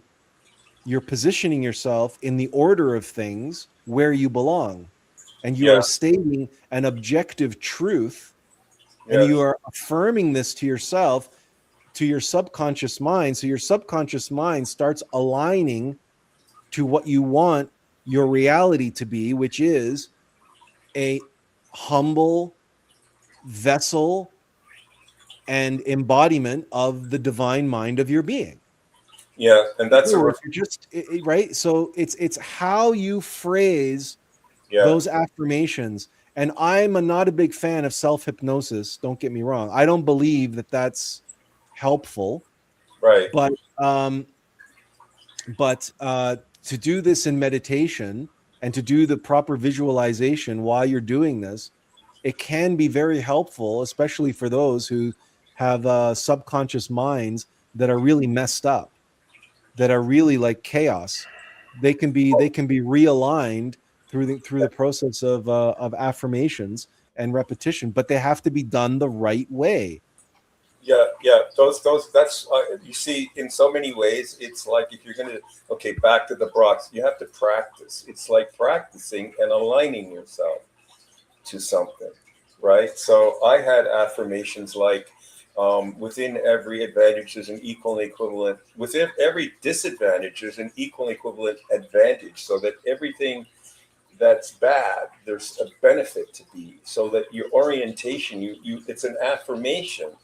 Okay, but eventually that affirmation, it's like the thing of wanting to make the world a better place, right? Like What Manner of Man in Ridley Scott. That's an affirmation. However, we said that's not enough, because the road to hell is paved with good intentions. And the whole movie was about that, right? Showing that that's not enough to say what manner of man. He had to go there, and he had to actually, he was high Lord and everything else, and then he had to give it all up. And there was so much happening in that movie that pertains back to that, which was a refinement of that original affirmation in his life. He took it to a much more pure level, even though it wasn't stated. It's an internal purification of that original affirmation. But the original affirmation wasn't repeated later on. right, in the movie. So I'm saying everything you're saying is this refinement process of an affirmation, a positive affirmation. Well, look, an affirmation, like a visualization, Yes. is it's it's it is a precursor, it is a step along the path to realization, to Yeah. manifestation, to embodiment, to Right. actualization, in other words. Yeah. So in other words, the traps ends up, if you keep holding on to the affirmation, it becomes a trap. Because Well, that's if you not it. if you just stay in a place where you're just doing affirmations and that's all you do, Yes. then it's a trap. It's just like the martial arts person Yeah. who stays at in the white belt That's right. and just does the white belt stuff and never steps into the sparring ring and never does the tests Right. that he's needed to do to get to the next level. Yes. So, but everything is like that, right? I mean, you can get it. So we've talked about this very often, that in that sense, everything is a trap. Yeah. Chanting is a trap. Every ritual is a trap, potentially. Yes. Chanting is a trap. Prayer is a trap. Going Yeah. to church, reading the Bible, these are all traps. And I have a hard time Potentially. when people come up to me and say, "Oh, you have to do this, and it'll fix everything," right? Yeah. So they're too trap oriented already, right? And I go, "Okay, I can see how that might be helpful, but it's too rigid. It's too much of a rigid form." It is part of this empirical, Yes. material, egotistical, where people are looking for the magic, the silver bullet and the magic pill, right? Like, I'm Yeah. looking for that one thing, that one magical thing that's going to transform my life. But the fact of the matter is there's only one thing that will, quote, transform your life, and that is the process of death, sacrifice, and rebirth. It's the only thing that will transform your life is the Om of life. Yeah. It's going into hell, going through hell, and coming back out of hell a transformed person, because when you were down in hell, you faced one of your demons and you defeated it. So what I might say now is, how come that isn't bloody obvious to everybody? Because it's so damn hard. Yeah, but they're going because through the egos, if the people are identified with their egos, that's the last thing in the world that the egos want them to do. So the ego will tell you that's the stupidest, worst thing in the world to do. Don't do that. But they're doing it anyway. They're still doing it. They still end up doing it. Right? In other words, they're still dying. They're going through hell, and they're dying to things, and they're being reborn, intuitively and unconsciously, but it's still happening. They're just not admitting to it. Like it's you know what? You say that. Okay. But the reality is that many of them are not doing that. They're going down into hell and they're coming back from hell, but maybe they're actually at a lower point than they were than when they went in. Okay. Remember, any spiral that can go one way, it can go the other way. But by definition, if we call them the salt of the earth people, those are the ones that are sort of maybe unconsciously, moving forward. Okay. Very slow. Yeah, okay, but okay, so I agree with everything you said. I'm not. Hold on. I agree with what you're saying. The only thing I think is weird with this conversation is that there's value in the world, right? And this value in the world, there's true value, and then there's fake value. The one and the fake value is the illusion that we all think. Take money to heaven with you. It's that you think that it's what Attlas calls death, right? It's to think that you could take anything with you. And so what I'm talking about when I say value, it's the true value. It's like when you're talking about selflessness and when you talk about really working with this visualization, because I'm still a little bit working through what you're saying here, but the reason why I think it's really difficult is, well, I wouldn't say really difficult because that just adds too much emphasis on it, right? But I think that there has to be a certain level of trueness to it that doesn't have to do so much with sacrifice and death, because yes, you need to know that so that you can get out of the illusion, right? You don't want to fake yourself to saying that anything that you take is going to be there on the next level. You can't assume that, and you shouldn't assume that, because that's exactly how you get yourself stuck.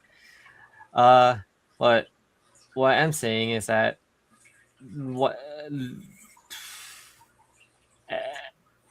every time you go through something, well, not you, but me myself, I go through something, I see that the value of what was true has shifted, or sometimes even exchanged itself with something else.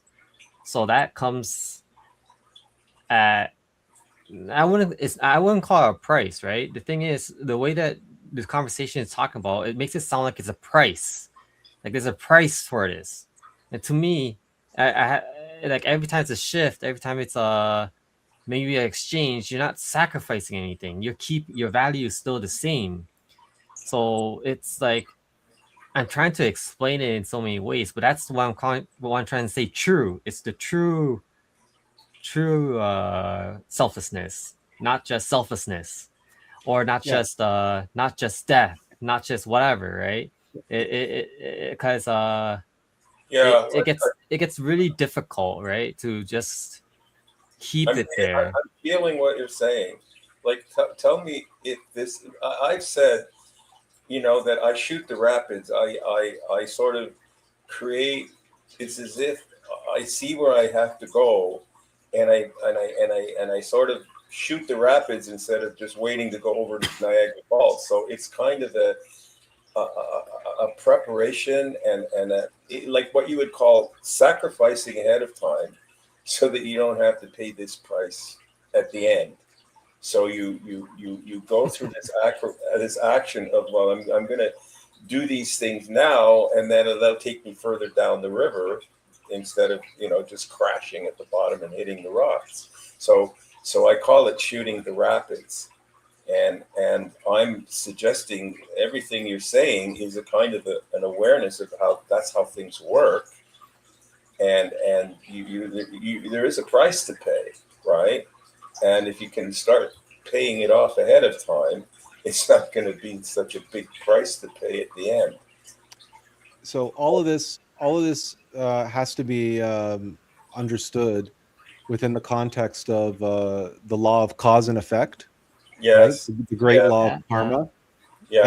And understand, Murphy, that when you talk about true selflessness, okay, think about, replace the word true with pure. Think about purity, and think about like achieving a purity of selflessness. What makes a vessel that hasn't achieved pure selflessness? The reason why it hasn't achieved pure selflessness is because it's still filled with elements of selfishness, right? The opposite of selflessness. So if your goal, or you imagine or visualize achieving true selflessness, and you can visualize that as pure selflessness, then there's something you have to be able to let go of. There's something you have to be willing to sacrifice. And the thing that you sacrifice is selfishness. Yeah. And the more pure you long to be one with pure selflessness, the less and less and less selfish you can be. So the more of yourself you can get out of the way, the more of yourself, your selflessness, that essence, that being within you, which is an essence of pure selflessness, can work through you into the world. Think of it like a pitcher, a pitcher, a vessel that is filled with I don't know, mud or something, right? Well, you can't serve pure spring water to the people that come to your house out of that dirty, filthy pitcher that's filled with mud, right? You got to empty that pitcher out and you got to wash it out. You got to clean it. You got to purify it. And then you can draw from the well that pure spring water and pour it into people's goblets. And people will drink that fresh mountain spring water and they will say, yeah, that's delicious. And they will experience the purity of the water. But if you have a muddy, dirty pitcher and you take water and pour it into their goblets, you're going to be pouring muddy, dirty, filthy water into their goblets. And when they drink it, they're not going to be tasting pure, refreshing spring water, right? They're going to be drinking cloudy, muddy, dirty water. And so when you talk about selflessness and true selflessness, it is difficult to visualize that using the words true and false. Use the words pure and impure. So there's selflessness and selfishness. And when you mix the two, unfortunately, selfishness, the nature of selfishness, has a tendency to dominate the situation and take advantage and exploit even the selflessness. Just like a little dirt in the bottom of that pitcher will spoil the spring water. You know what's interesting? Again, Ridley Scott, that purity thing was brought out by what it is to be a knight, right? So the problem, we needed to go back to that time to remember, because today purity is equated with like, what is it, ignorance or innocence, and it's not seen as an attribute. It's seen as like unrealistic, kind of. Well, it's seen as a weakness, right? Purity is seen as naivete. Naivety, yes. It's seen as a weakness, right? Yes.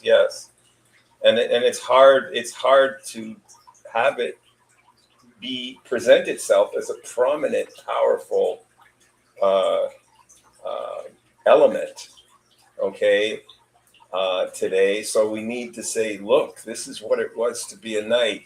Oh, I remember. And then you get into this romanticism of it, which is a kind of a fantasizing, but in this case, the fantasizing brings you back to a truth, a core truth, a remembering, which we had forgotten today.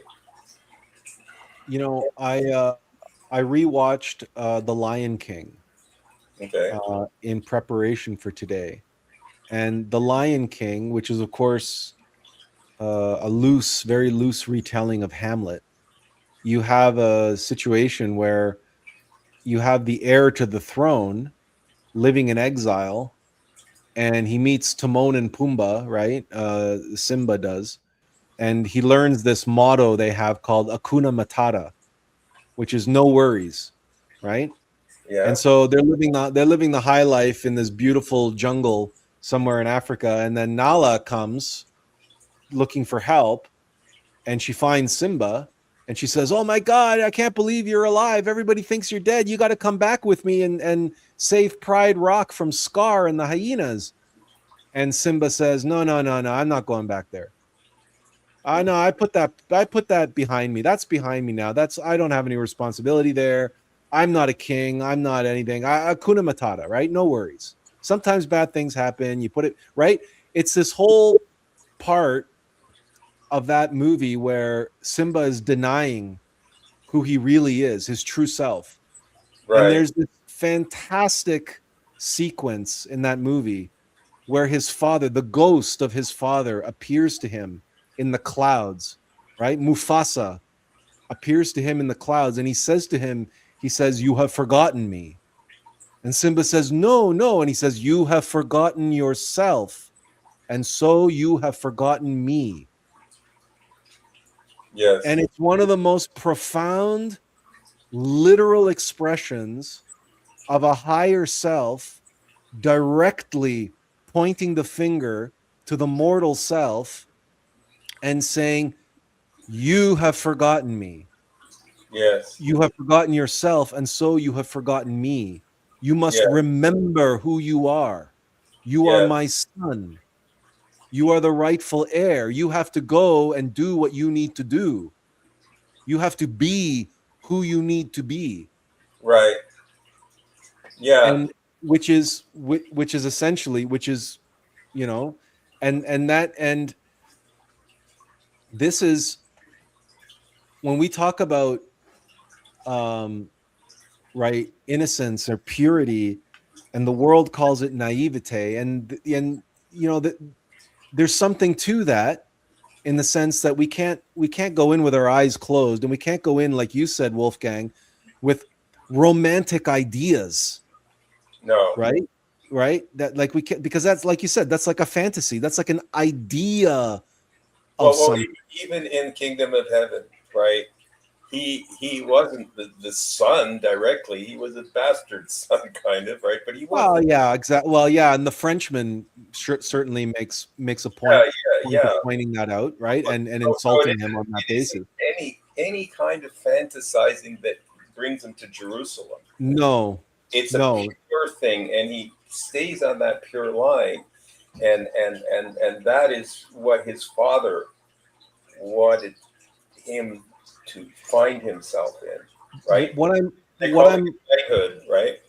but what I'm trying to get at is that the people that I am calling the chosen, Yes. that I am referencing the 144,000, Yeah. that they are living in relative obscurity wherever they are, Yeah. and they're out in the world, and they're not plugged into the system, right? They're not allowing themselves to be exploited necessarily, but they're also not, um you know, they're, a lot of them, maybe just for practicality purposes, or just maybe to survive or whatever, a lot of them have had to adopt a kind of Hakuna Matata, mentality, right? Yeah. Like, just to survive. Okay. But what I'm saying is, the time is at hand where the time to remember who we are That's the key, I think. is we have, as, and it's more than just an idea of who we are or a concept of who we are. It's remembering and and and starting to act on that, To and starting rise. to embody that inner Mufasa, that inner higher self, Well, and it's and a rise. allowing that, Yeah. because there is no weakness there. There is no weakness there, Right.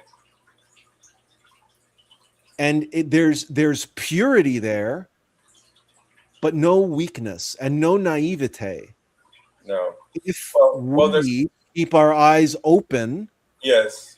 and we allow for the hard truths to be shown to us, Yes. then we can allow that purity to fill us up without falling into that weakness of naivete. Yes. Because naivete is a weakness that belongs to the mortal, not the higher self. The higher self is not naive. Right. Right. It's we mortals who allow our mystic pride and egoic concepts to weave their narratives around our inner source of purity. And in the weaving of those narratives, we get these romantic ideas of ourselves, or whatever, or grandiose ideas of ourselves. And that is what is weak. That is what makes us weak and makes us Well, naive. well, it So becomes it becomes like a winning formula and a kind of attachment again, right? To something that worked in the past, and an unwillingness to change with the world. Okay, because it's your winning formula. So you're really not, you're not open or allowing, you're not embracing the now. You're kind of holding it in that back position.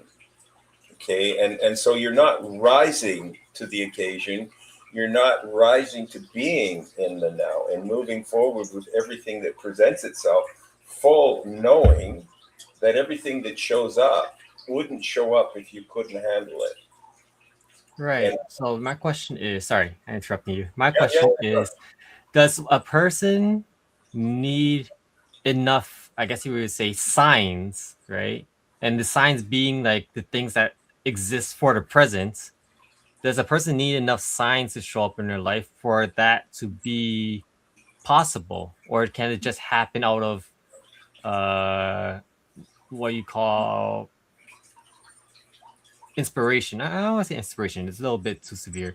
Out of motivation, or do they need enough signs coming in their life, enough observation of those signs, or something like that?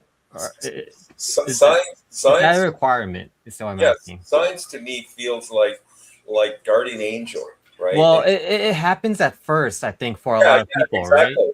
Yes, So but I'm asking if that's an requirement. we need to get to a place of taking responsibility. And responsibility, you take more responsibility based on experience, right? And you move away from mother and father by taking more responsibility. The guardian angel is this protection of mother and father, and you need to stand on your own 2 feet and take responsibility. So you need to move into that space of I can handle this. It's like a confidence that you're building. Okay. Yes, guardian angel gave you a basis to be confident, but ultimately you have to step into that confidence by taking responsibility and not having to rely on the signs, right? Like a lot of people, they want a sign that Jesus is coming back. Like I that's a weakness. But then that wouldn't be a sign, right? It's not Well, because a sign is a sign, right? It's for something for you so that you can know what you know.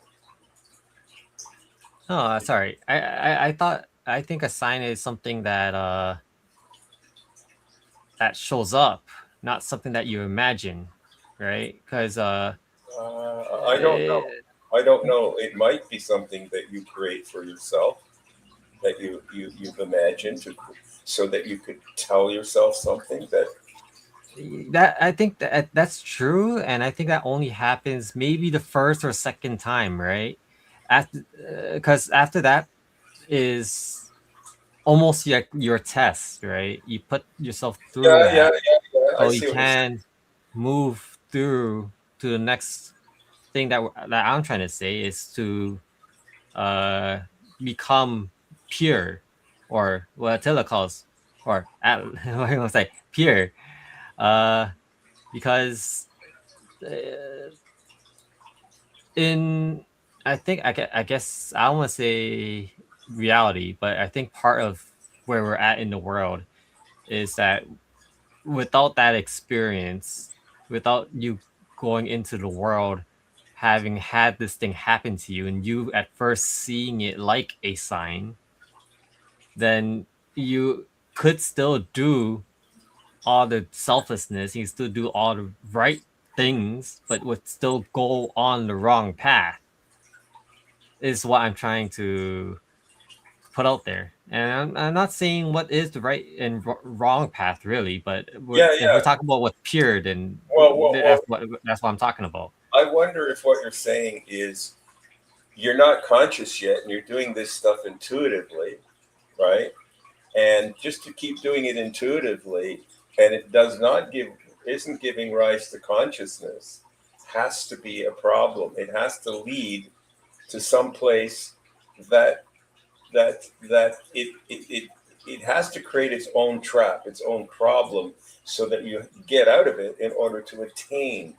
Right. And I think by following that path of Yeah. just working with that level of consciousness, you cannot assume that it will increase. You could be aware. You can be Exactly. aware that Yeah. it can increase, but you'll never actually get past that level. Thus, the statement: "We are our own worst enemies." We tend to create from God, from within, I guess, from our higher self, these little obstacles in order that we can't remain in that situation that you're describing.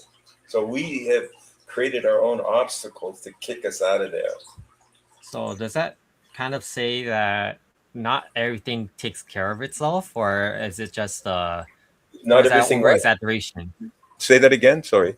That not everything takes care of itself, or is it, or is that a little over exaggeration in those people who say that? It's a little extreme because that would be mechanical nature, I guess, right? And so it needs to be open to some more than that, right?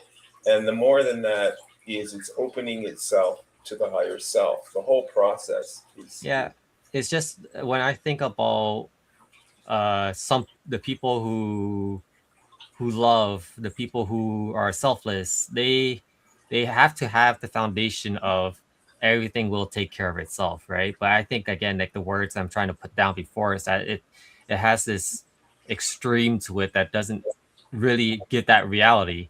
So I'm trying to I'm trying to understand, right, what it is that really works itself in when that sorts itself out, and it has to do partially what I said about the science and what it has to do with your levels. Anyways, my feeling on what you're saying is that it's like an extreme kind of polarization towards not of it. There needs to be that equal element of in it, yet not of it, right? There's no denial of being in the world. Okay, that needs to be taken care of and needs to be handled.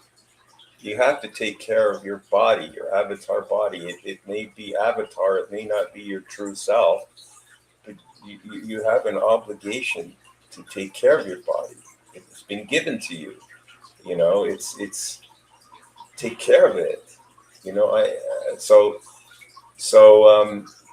think it's that line between thinking that the best way you can take care of your body is by ignoring it, completely ignoring it, not of it. Well, that's an extreme. And that's going to, again, lead to disaster. Because if you don't. Can I offer Yeah. why not it doesn't have to be a sign, it can just be guidance. Yeah.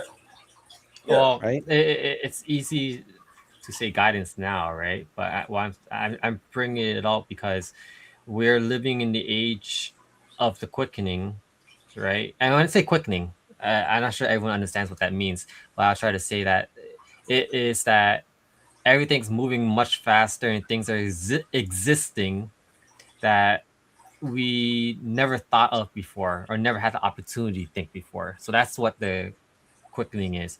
So what I'm saying is with the quickening, we had and will have had the signs that lead into guidance in a much quicker manner once we hang get on a past second. this. Hang on a second. Because you're saying some falsehoods. Or you're implying some things that are not accurate. And by realizing that all individuals throughout all time, including all ancient history, always had what you're calling signs, but guidance from their divine mother. which Wolfgang was talking about guardian angel, and you can call it different things, but there's a reason why the Acropolis had a 6-story statue of Athena in it, right? I mean, the Divine Mother was worshipped in every single mystery school throughout the entire history of humanity. That's And right. even a Divine Mother Nature, and the shamans and even the natives and everything, they worship Divine Mother Nature, because it's our Divine Mother who gives us everything that we need on the path, Yeah, including all of our tests and our trials and our ordeals and what you're calling signs, yeah. right? So can I quickly say something? So there's two aspects. One is guidance, and the other is interpretation. When you try to put interpretation into sign, you mess it up every time. So you need to be just open to guidance. There isn't anything like when let's interpret your dreams, right? They make too much out of it. It's like you have No, a no. dream and you I agree. I agree with what you're saying, right? I agree. I know what you're saying, and I think the world itself can't afford, or has never really afforded, to give power to interpretation. We manifest things, yes, right? And the interpretation does exist, but we haven't really given power to it in any age, or more or less power to it in any age. Like just as much at least I'm theorizing here, just as much interpretation has existed 1,000 years ago as it does today. It it hasn't changed, not really, is my thought. But what has changed is the speed of which we see interpretation. So we see these interpretations a lot quicker, and they show But up a lot Murphy, faster. but you seem to be conflating the micro with the macro. So are you talking now about an individual and the guidance that they receive as an individual on their path, or are you talking about society and the things that are happening out there in the world?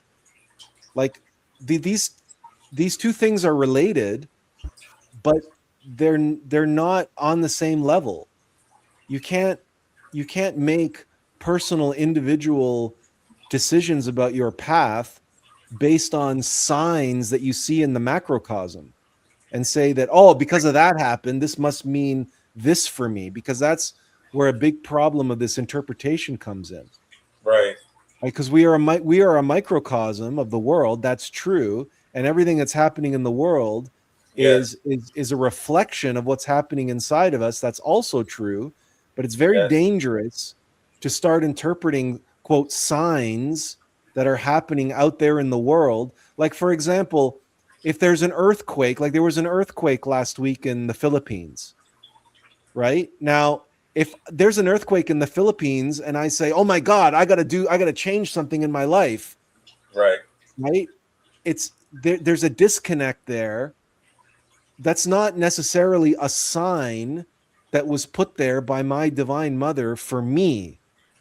But you know what was a sign that was put there by my Divine Mother for me? The other day, when just serendipitously, I went to the grocery store and something showed up on the clearance rack that was exactly what I needed. And it was there. And I knew it was there, and it was there for me. And so I immediately grabbed it and I bought it. Right. Right. And it's this little stupid little thing that would mean nothing to anybody else, which is why I'm not getting into the details. But for me, it was exactly what I needed at exactly the right time, at exactly the right moment. In fact, I never would go shopping normally at that time. So I was guided there. I just knew. I said, you know what? The intuition was there. It was quick. Go to the grocery store. So I jumped up and I ran. I didn't even have a shopping bag with me. I just ran across the grocery store and boom, there it was, exactly what I needed. I picked it up. I went, I paid for it, and I came home. And That yeah, was just me following guidance. And in the process, there was a little, what I see, I like to talk about breadcrumbs. That's what I like to talk about. Not signs, not experiences, not eureka moments, not you know, whatever. Exactly. You Yeah, know, I yeah. talk about breadcrumbs. And that's a good. Breadcrumbs. That's a good point. Every day, find one breadcrumb in Yeah, your life, one little tiny thing that shows up that you pay attention to, and you yeah, say, yeah, okay, this breadcrumb was put here for me by my divine mother, and it's a reminder to me that I'm on the right path and I'm going in the right direction. And I thank my divine mother, and you remember her and you thank her, and you consume that breadcrumb, you transform that breadcrumb, you ingest it and digest it psychologically and emotionally with your heart, with gratitude, with humility, and that little breadcrumb becomes like this incredible manna from heaven, because that's what yeah. manna means, right? It's bread. It's give us this day our daily bread. Well, what you're saying That's it. essentially is the de-emphasis of the word sign, right? And that is an act of taking responsibility. What we're talking about before, by maybe Yeah, a breadcrumb. right. Okay, You're right. not overemphasizing, yet it still has the same intensity because now it's pure guidance. It's no longer a sign. So It's a my question, gift. then my question is, at least in this present moment, are we turning more of those signs, or whatever you call them? Because at this point, science is not the right word Well, anymore. a sign is for Are we people. moving it to breadcrumbs now? Is it Well, happening more now than it was ever before? Or are we just moving No, along the no, same? it's no. What's happening more is that the intensity, the pressure is causing people all of the systems, all of the things that we have been conditioned to believe that we need to depend upon, they're all slowly starting to break apart and crumble around us, which is making people open their eyes yes, and look beyond what the world told us to rely on. And yeah, all of a sudden, as we open our eyes and look for alternatives, we're suddenly finding these breadcrumbs that have always been there. yeah, It's just that we were complacent, we were comfortable, we were secure, we were fat, we were lazy, we were distracted, we were busy looking at our phones, we were busy arguing with people on the internet, we were busy fighting over politics and over wars in Iran and over global warming and all the other horseshit bullshit nonsense that we're told we're supposed to think is important to us, instead of paying attention and remembering our divine mother and paying attention for the breadcrumbs that she's been yeah. leaving for us, leading us through the dark wood towards the light. Okay, and I agree. The one thing I would say is that because of all of this confusion, the one element that makes it difficult to see the breadcrumbs in all of this, this ocean of stuff that we have to deal with. There's no time. There's no time. So You know what what? I This what I'm cacophony, this yes, cacophony. exactly. So what I'm suggesting is for those people to just even hear anything, they're not ready to look at breadcrumbs. They need to make them into signs. Otherwise, they're just not going to pay attention. So Right. their first level is a hammer. I need a hammer. Give me a hammer. There's just too much going on. How can I see anything? They're all breadcrumbs, right? Like that, kind of like that. And I'm suggesting the first step for awakening is a hammer. Is a Well, yeah, or a burning bush, right? yeah. And then, but because they're still believers. So I'm suggesting, whoops, they need to start saying, oh, well, what am I going to believe when everything's falling apart? Maybe believing doesn't work anymore here, because believing is based on working with these constructs that are out there. And that's not true believing, but that's where believing has come.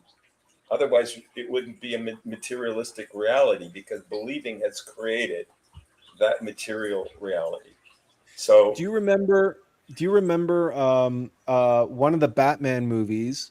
I think it was not a very wasn't it was Batman Forever. It's the one that had Two-Face in it, Harvey yeah, Two-Face. yeah, Not the Christopher Nolan Batman, but the earlier ones with Jim Carrey and yeah, and Tommy Lee Jones played Two-Face, and Val Kilmer played Batman, and Nicole Kidman played Chase Meridian, and she was a psychiatrist.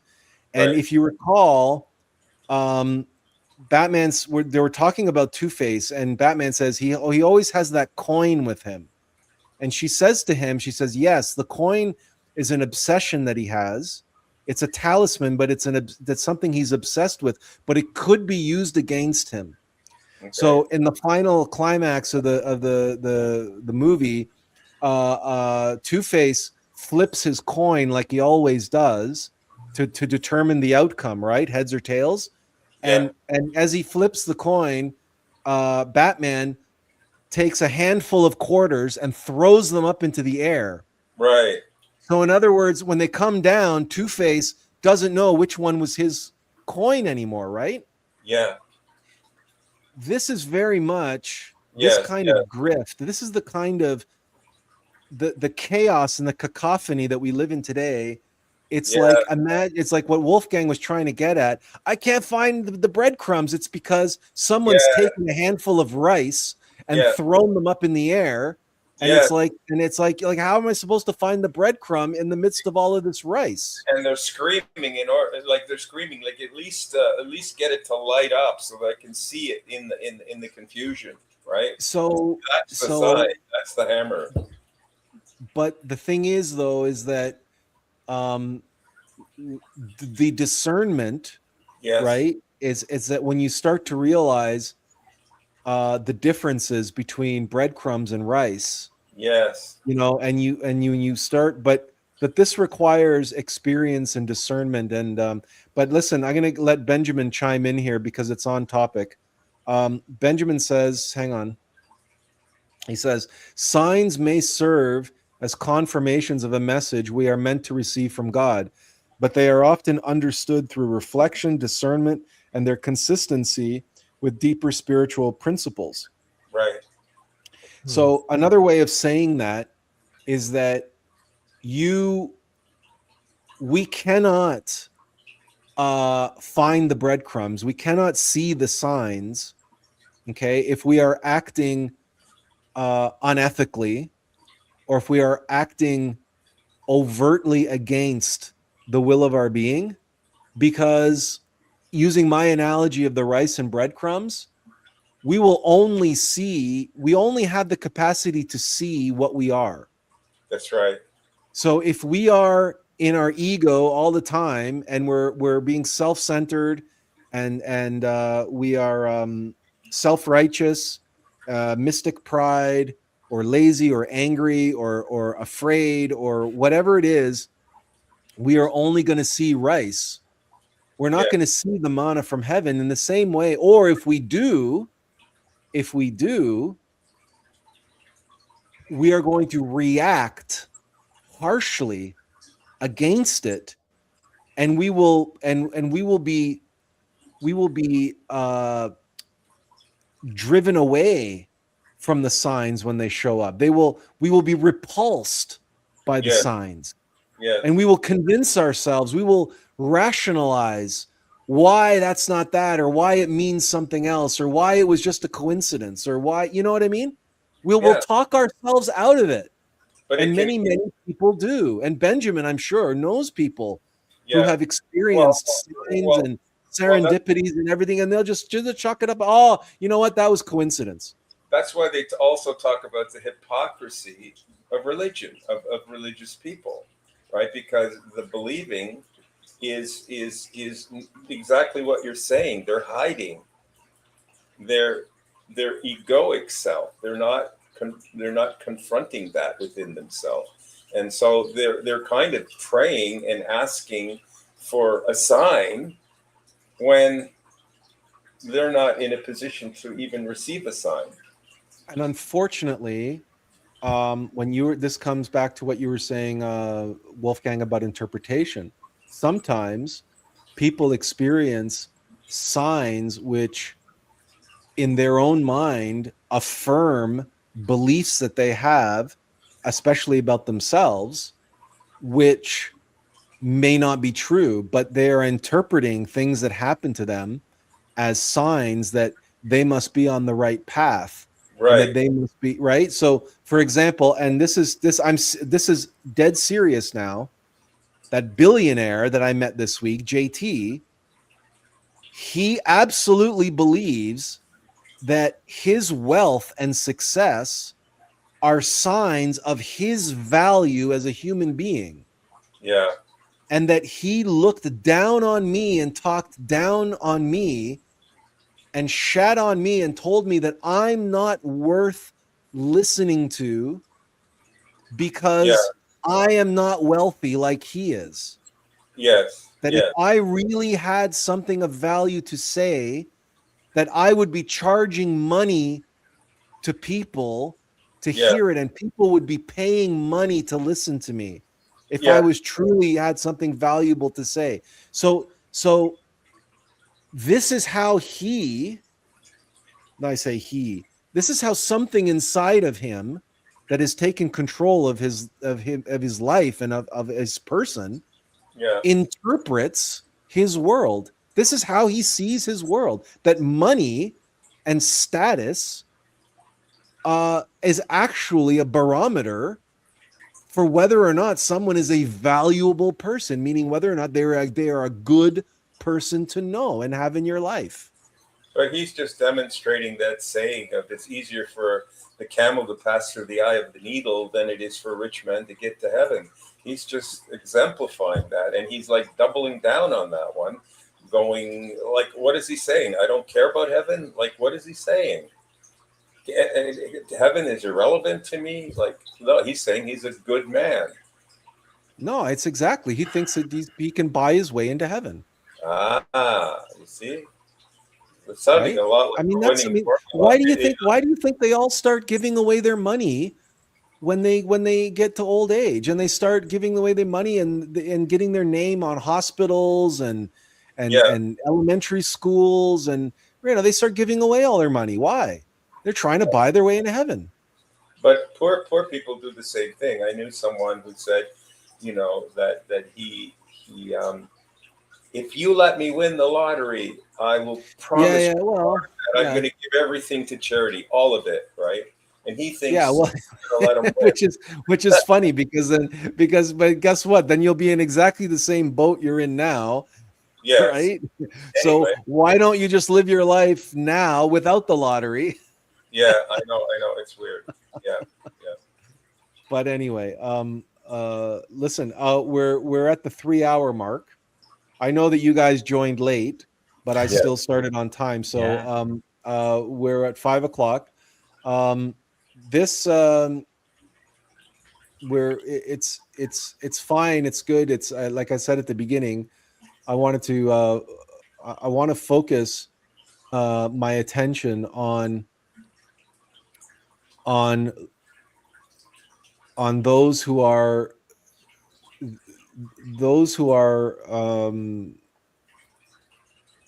what I call the chosen, the ones who are like the outcasts, the black sheep, the on the fringes of society, doing whatever they're doing wherever they're doing it, but the ones who are misunderstood and so on and so forth. But um it's the time will soon be at hand, and if anybody is listening to this who feels that they're in that camp, um the time will soon be at hand, and I wish I had more definitive answers, but it's not our place to know the specifics.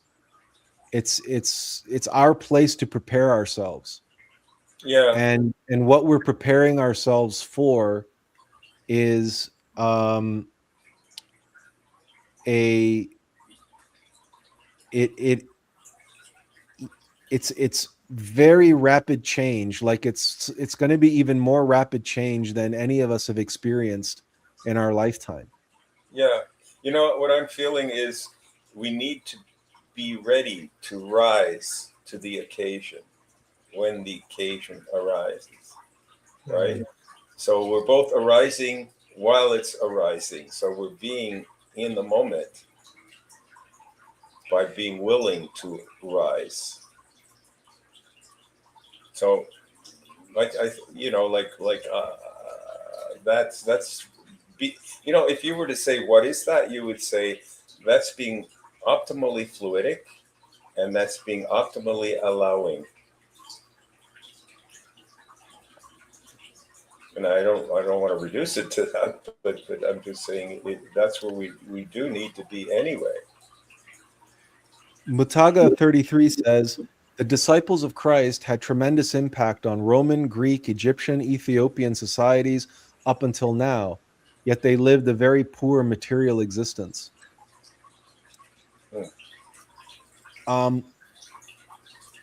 There is something to those who have or are living in a poor material existence. The changes that are coming are going to evolve the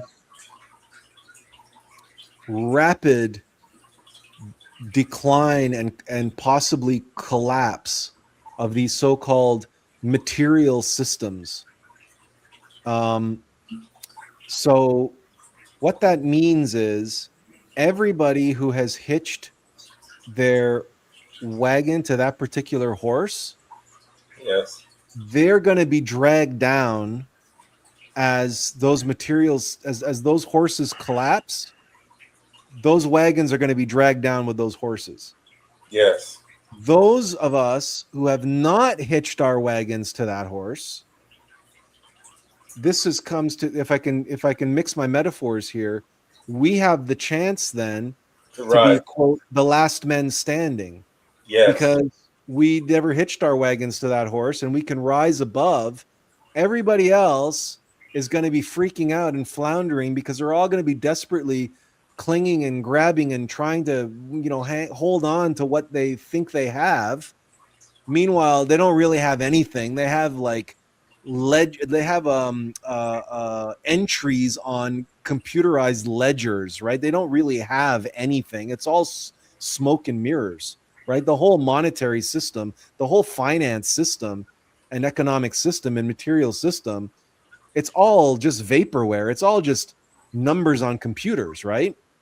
So if the underlying thing collapses, they're going to feel like they're losing everything that they've worked so hard to build and accumulate it, right?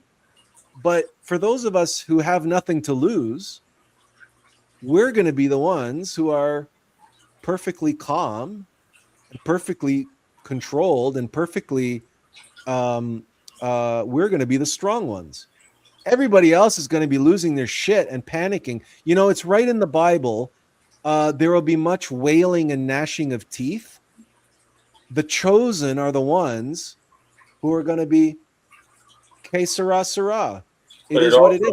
It's also it is what it is, right? And I am what I am. That's a chosen one. It's also this notion of those that were first shall be last in the end, and those that were last shall be first. The ones that are last aren't plugged into that. We're not dependent on all of that stuff. So all that materialism, empiricism, power, control, dominance, blah blah blah blah blah.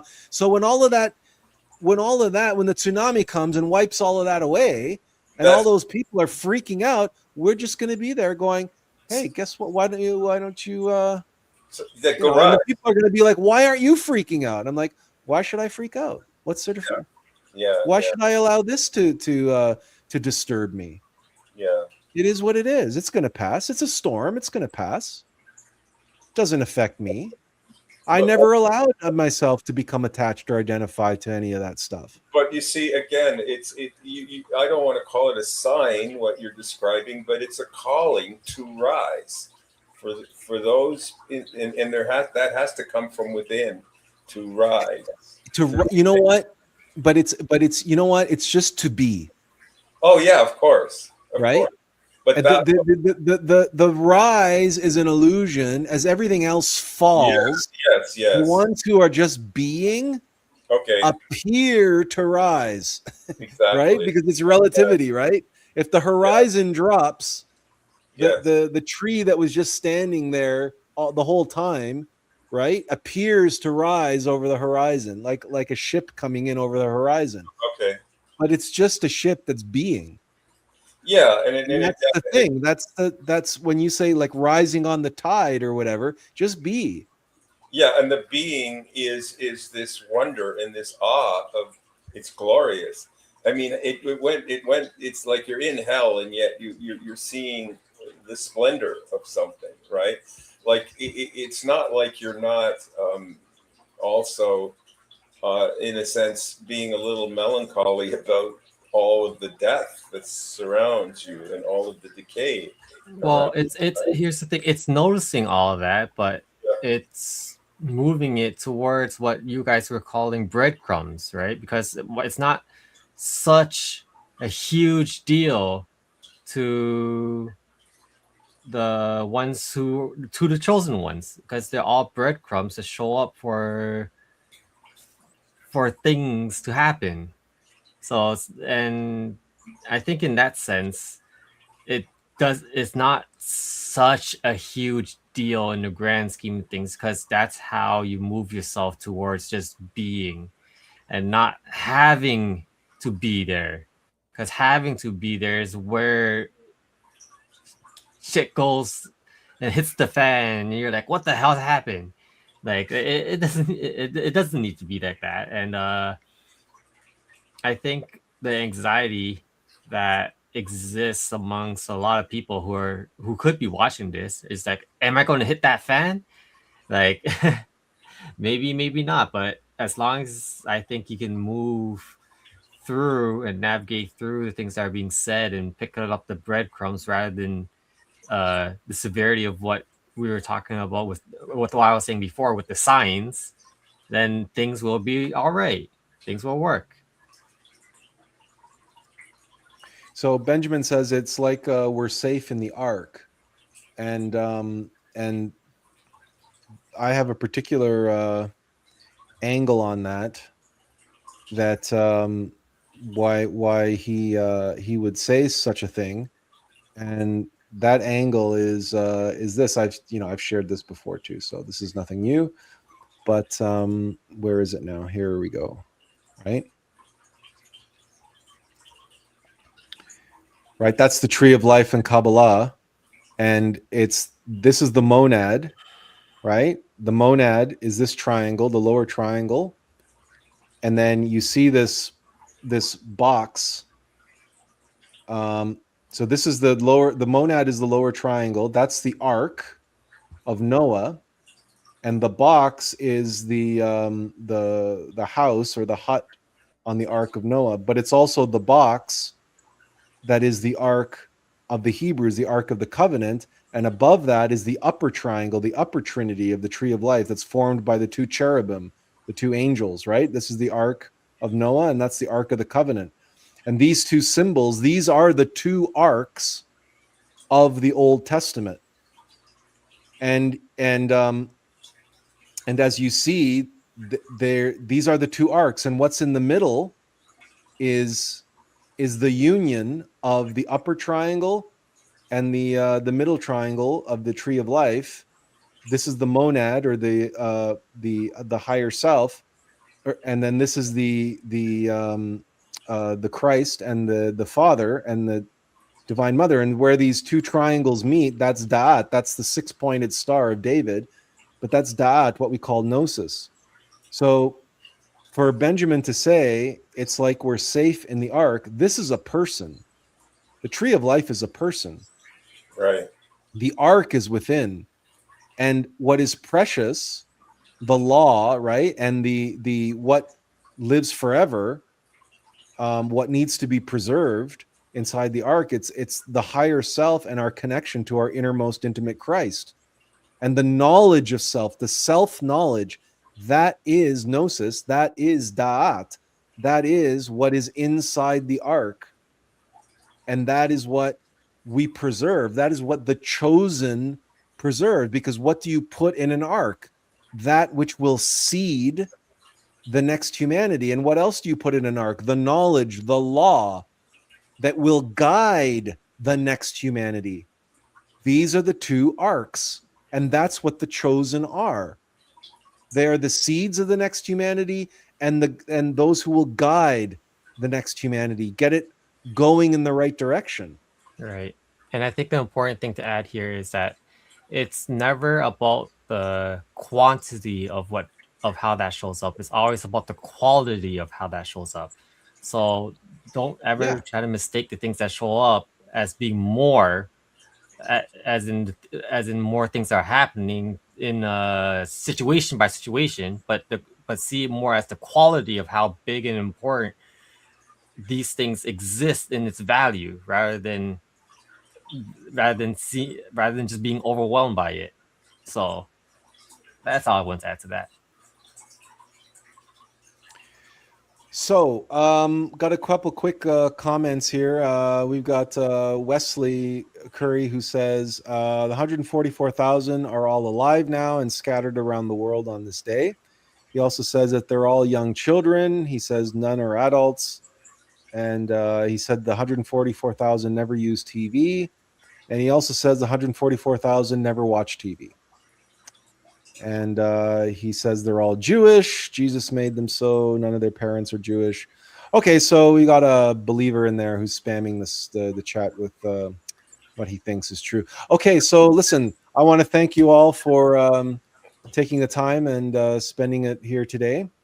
And as I said, we're going to continue on with this theme moving forward as we prepare for what is coming over the horizon. But I think the takeaway is that our job is to be right. And Benjamin says, thank you once again, sirs, for sharing your insights during today's live stream. Your wisdom and perspectives were truly valuable and greatly appreciated by the audience. Well, thank you, Benjamin, and thanks for the your participation and your thank you being Johnny on the spot with the biblical quotes, as always. So remember that to rise during this time,